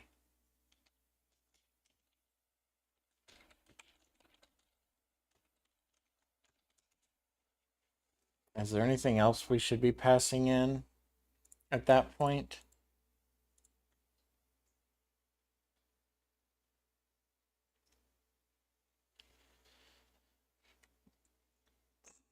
Really all we need is we need a monster ID entry that we can use to update. So that's what we're doing. We're kind of creating the base entry. We're going to go back in later and update this all the way. So really maybe what this should just say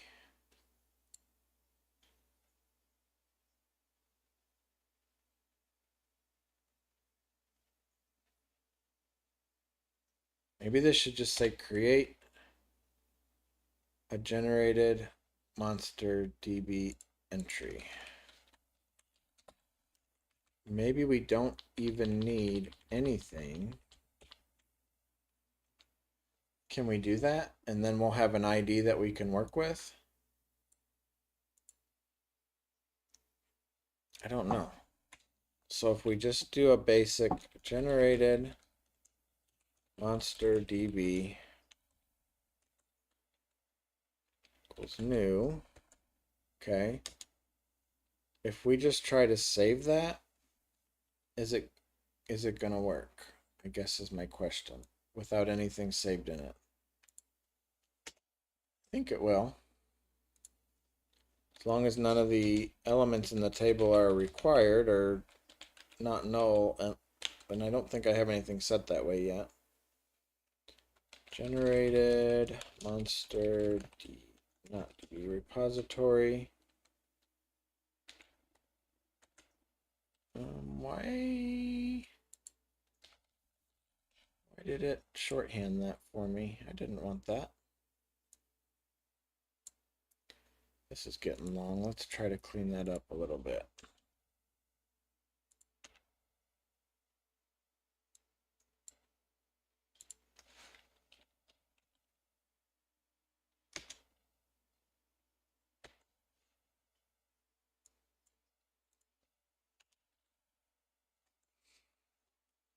Okay.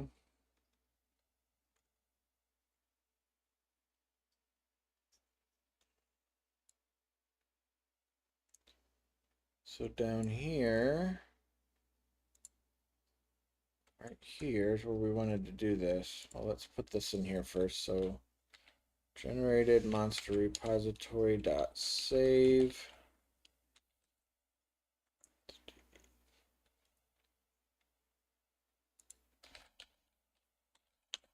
Need to return that. It should have an ID associated with it at that point. So we'll just say new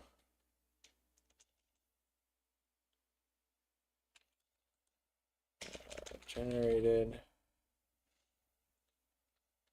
monster DB new monster equals create generated entry. All right, so there we have an ID to work with. Now there's nothing stored in it,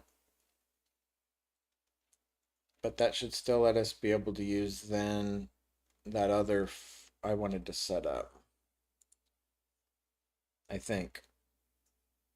Maybe not. This might still be tied directly only to the create monsters, which is fine. All right, so we have that.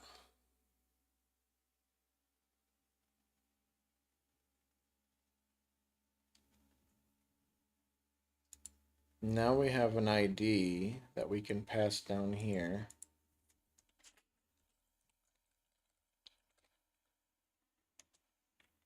All right.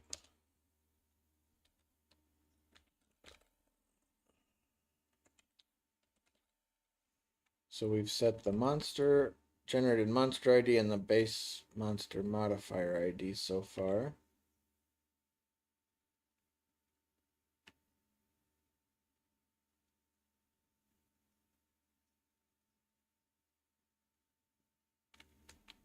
So we need to set the attribute and the value still. So the attribute is the base monster mod dot get attribute, and then we need to set the value.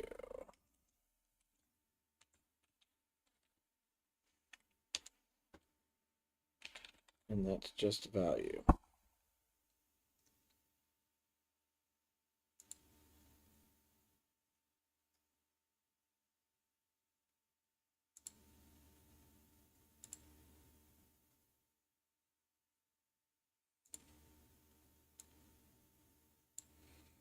Okay, so that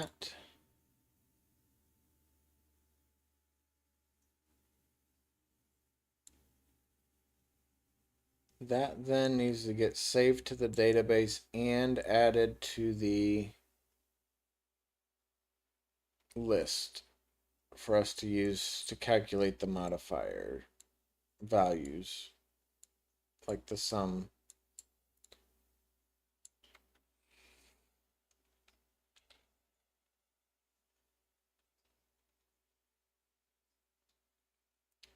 So right here we need to, I don't think we have that repository yet either.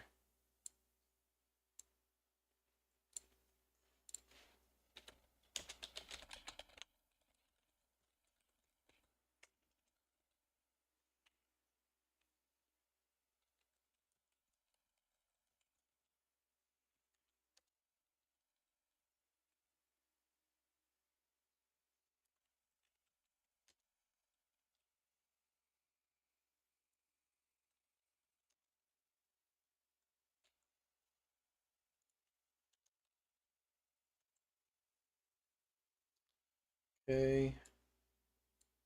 Oh my goodness, scroll.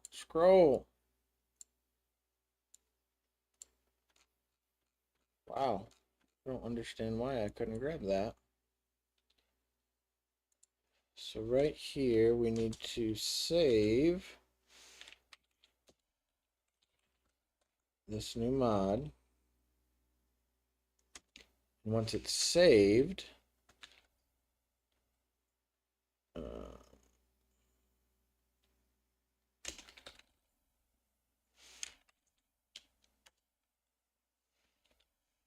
we want to reassign it back to itself so it has the ID value in it. And then this gets stored in the group of mods. Okay.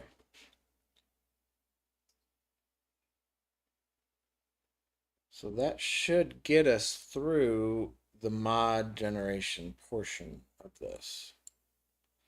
So now we have all the mods generated. We have the monster generated. Now we just need to create the function that saves all of this back to the database. And then we also need to return a unit. When this is done, it should return a unit. Is that what I want this to return? I think so, because in the encounter, we're returning a list of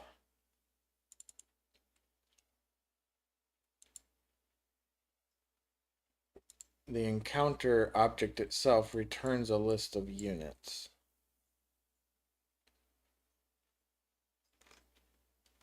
So we do want to return the unit when we're done here. Yeah, see, two lists of units, one for the front row, one for the back row gets returned. So the next step then is we need to save this entire object.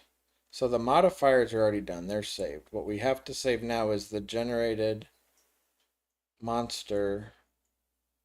This guy needs to be updated with all these additional values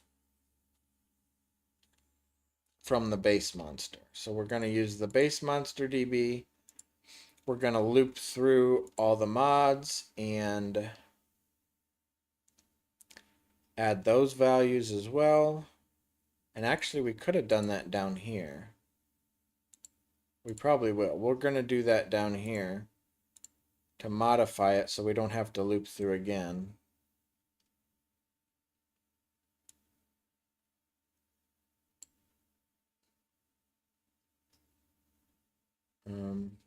And this is going to be similar to the item service. We have a big switch statement somewhere. Is it in the item or is it somewhere else?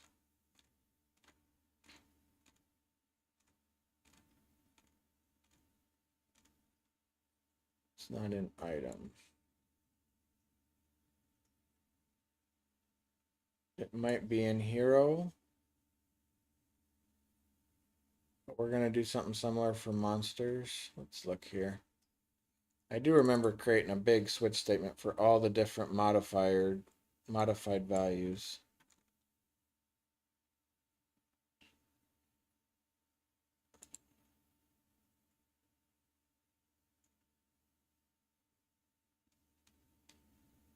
I mean, this is kind of it, but I don't have all of them built out there.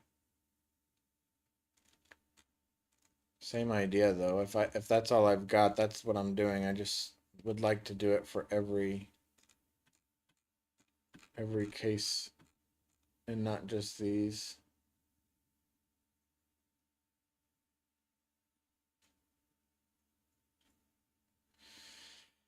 Yeah.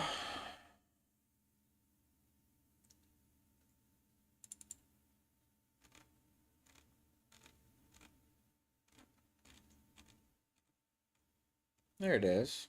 See, I knew I had something where it was looking through all the mods. And then based on which attribute it is, that's the database. It's updating the database field. So we just need to set something up similar. So I can probably even grab this and just modify it. And I'm going to put this in its own little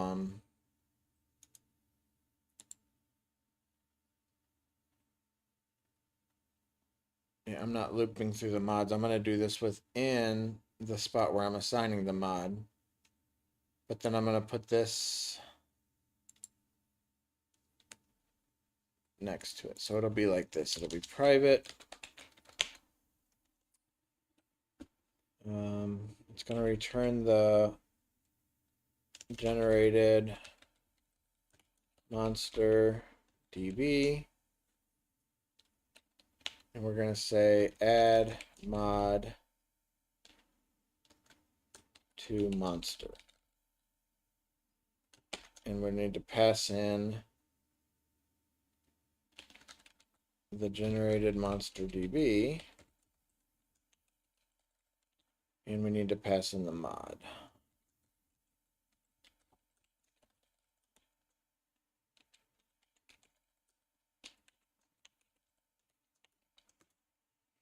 Okay.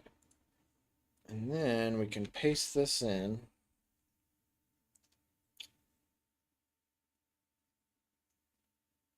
And what do we want to do here? So this is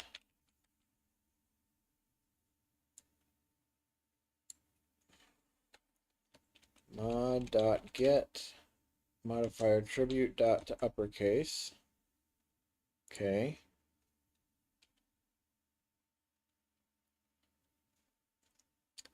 And then in all these spots where it says hero down here, we need to change it to monster.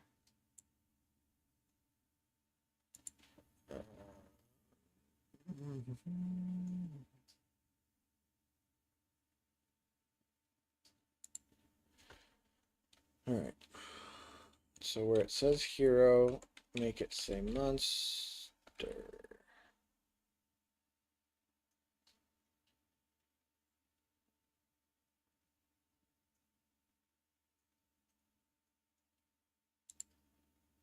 Okay. And then anywhere it says item mod dot Alright, so anywhere it says item mod dot get generated item modifier value.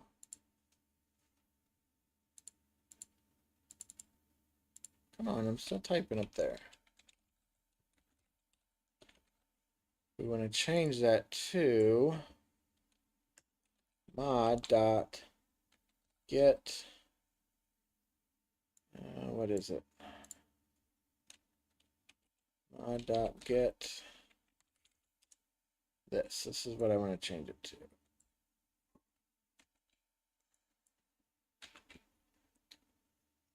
And that should only happen on this section here.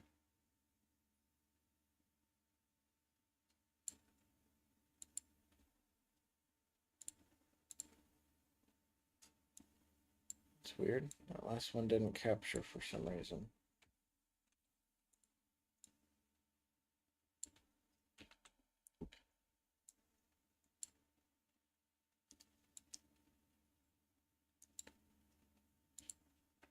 All right, so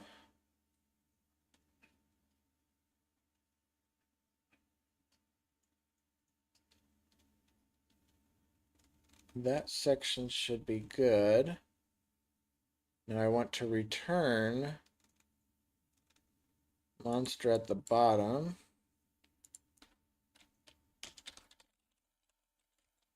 Back to the, I don't know if I have to do that. It should be passing by reference anyways.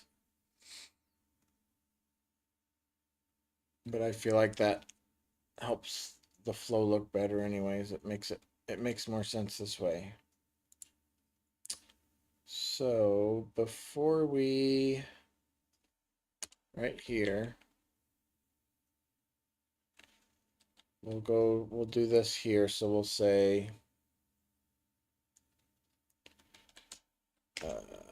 monster, no, new monster equals add mod to monster, new monster, generated monster mod. So that should update the mod section of the monster. After this section runs, that part should be filled in. So we just need one more that fills in all the base stats.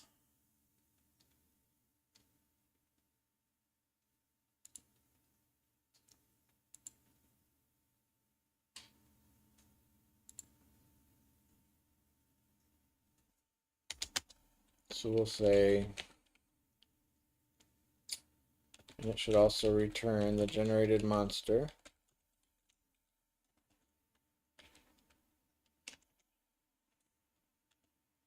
Save,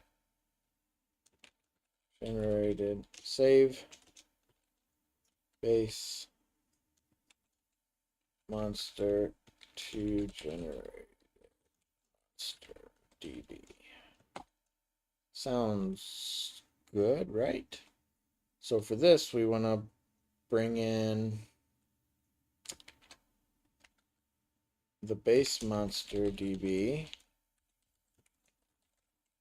and the generated monster DB.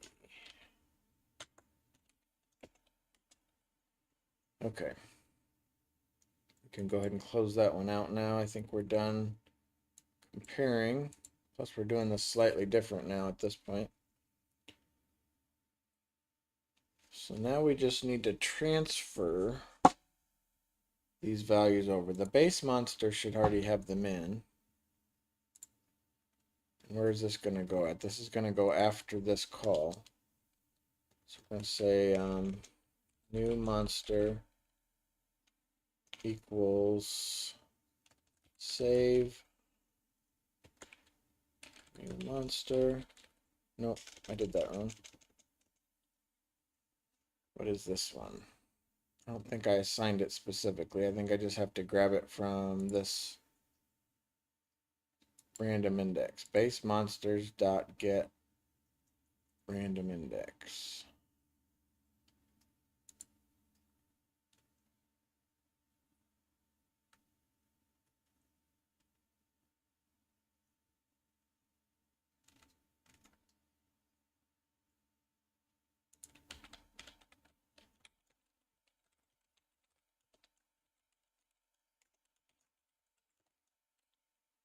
Okay, that's that one, and then this one is the new monster again. All right, now we want to keep filling in the additional data here. So we need to set the base monster ID. I'm going to bring up my database and have it off to the side so I don't miss any entries. I'm just going to run down the list.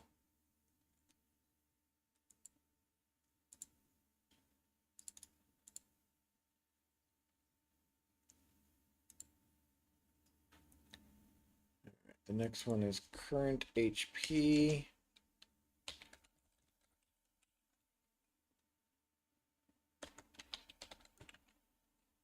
Current HP should be equal to the base monster dot base HP plus generated monster DB dot get mod HP.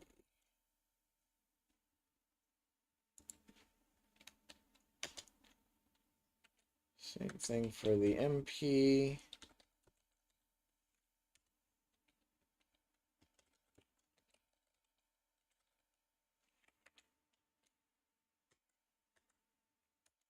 Okay.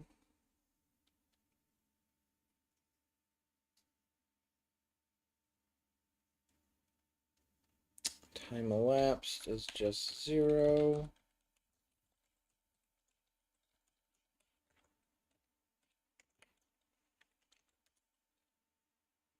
Battle row, I haven't decided how this is going to work yet, so it's just going to be set to, I guess I can just default to front for now and then it'll adjust. I guess that could work.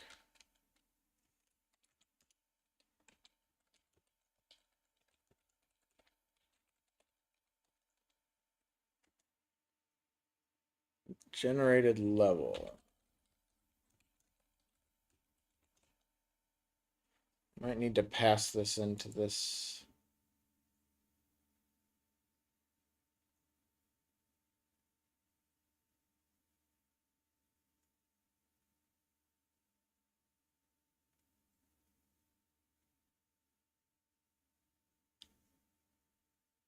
I don't think I can get generated level without passing in some additional content here. I need to pass in mod level.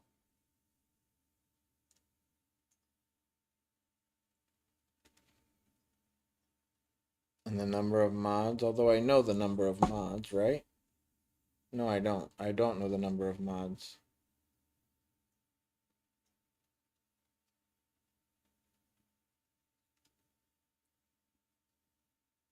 The mod level will give you the generated level. So let's do that. Pass that in.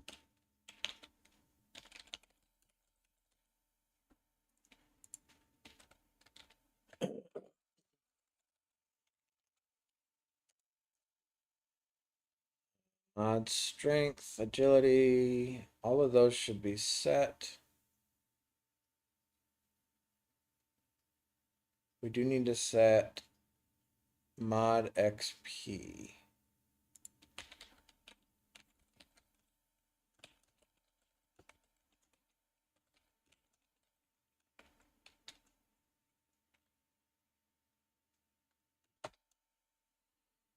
And how do I calculate this?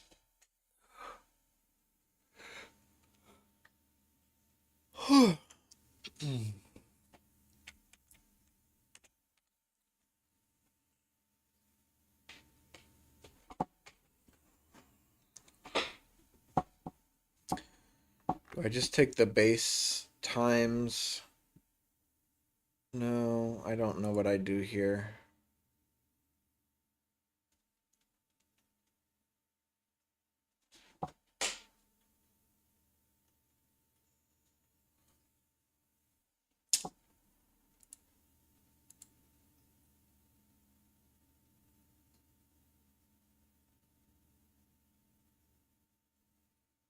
How do I calculate XP? Or maybe I just make an XP table for each level.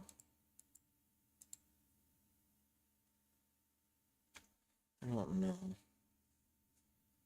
I feel like elites and mini bosses should be worth more XP regardless of level. So even if it's a level 15,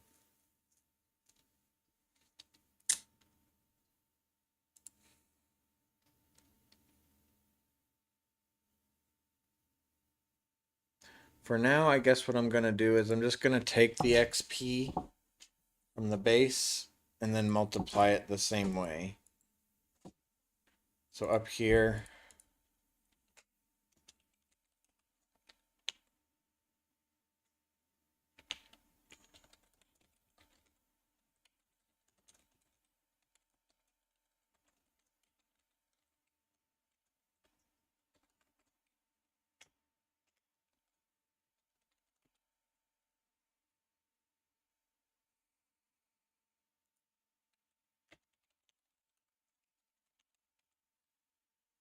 and then just do the same thing here.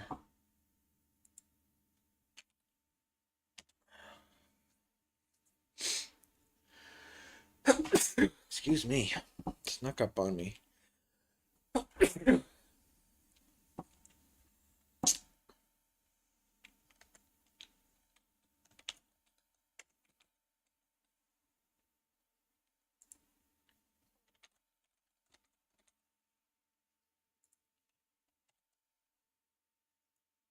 And we'll have to pass that in as well.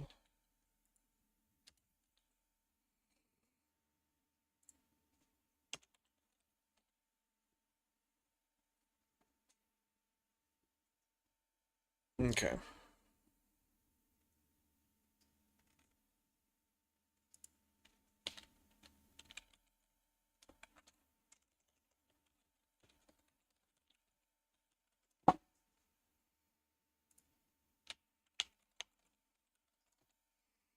It'll work.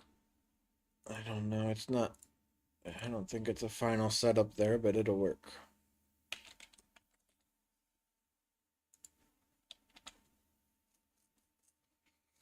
All right. That should be all the values in the generated table.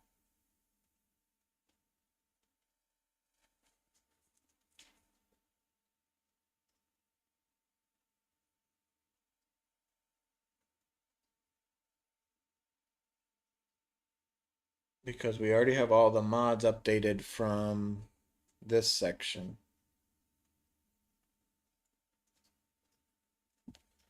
I do need to zero out all the mods though, and I didn't do that. They need to have some value in them. If they didn't get modified by one of these, they might be null, which will create an issue.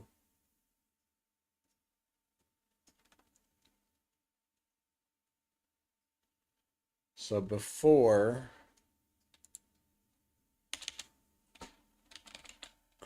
we need to pass the same thing in, generate monster db, zero out mods,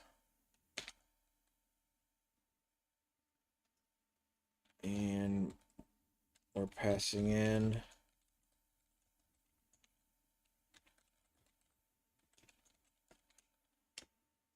call it monster.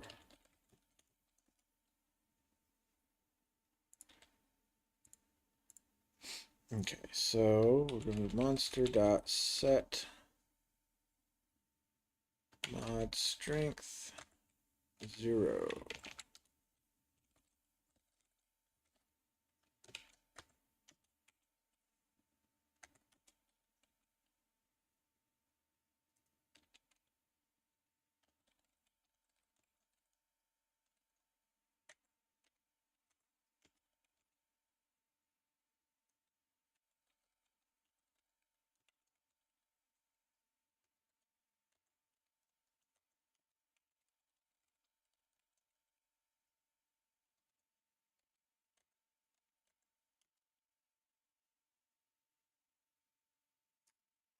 What else? HP and MP. And damage and attack speed.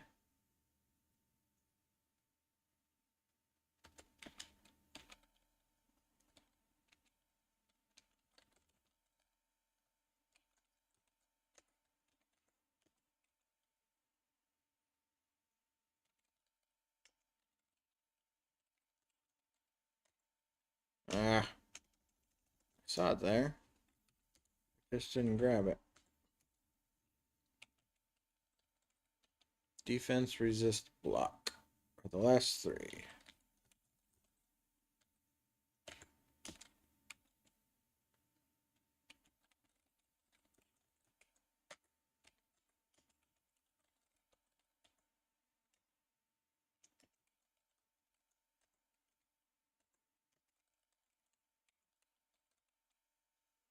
Okay.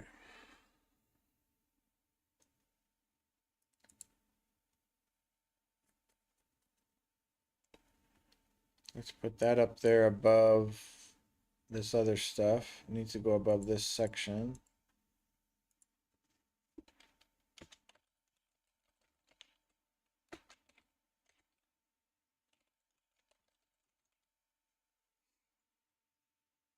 Okay.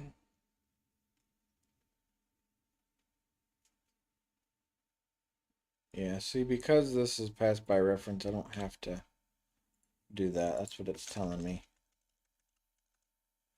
Alright, so that's updated now. There's no zeros on the mods.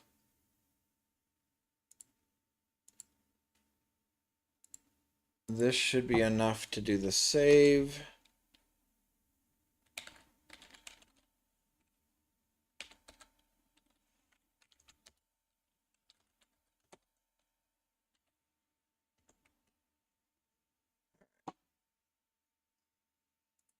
So now we have a database entry for the generated monster.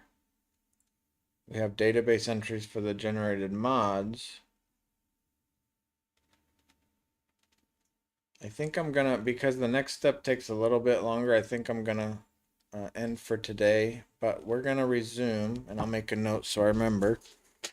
We're gonna resume on the next step is to convert all of this that we just did into the unit that gets returned to the encounter service. Once we have the units, then we can pass them back to Unity and have all these custom monsters instead of the pre-generated ones. So we're close here.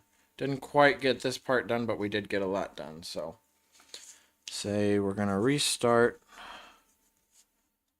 at the RPC object creation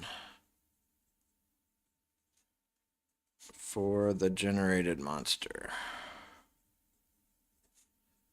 So we've generated the monster and saved all the data to the database. Now all we're doing at this point is converting it. So we did succeed at generating the monsters now, although we haven't tested it yet. And we do have a couple, not bugs, but we just have sections broken right now, so it's not gonna even run until we get that far. But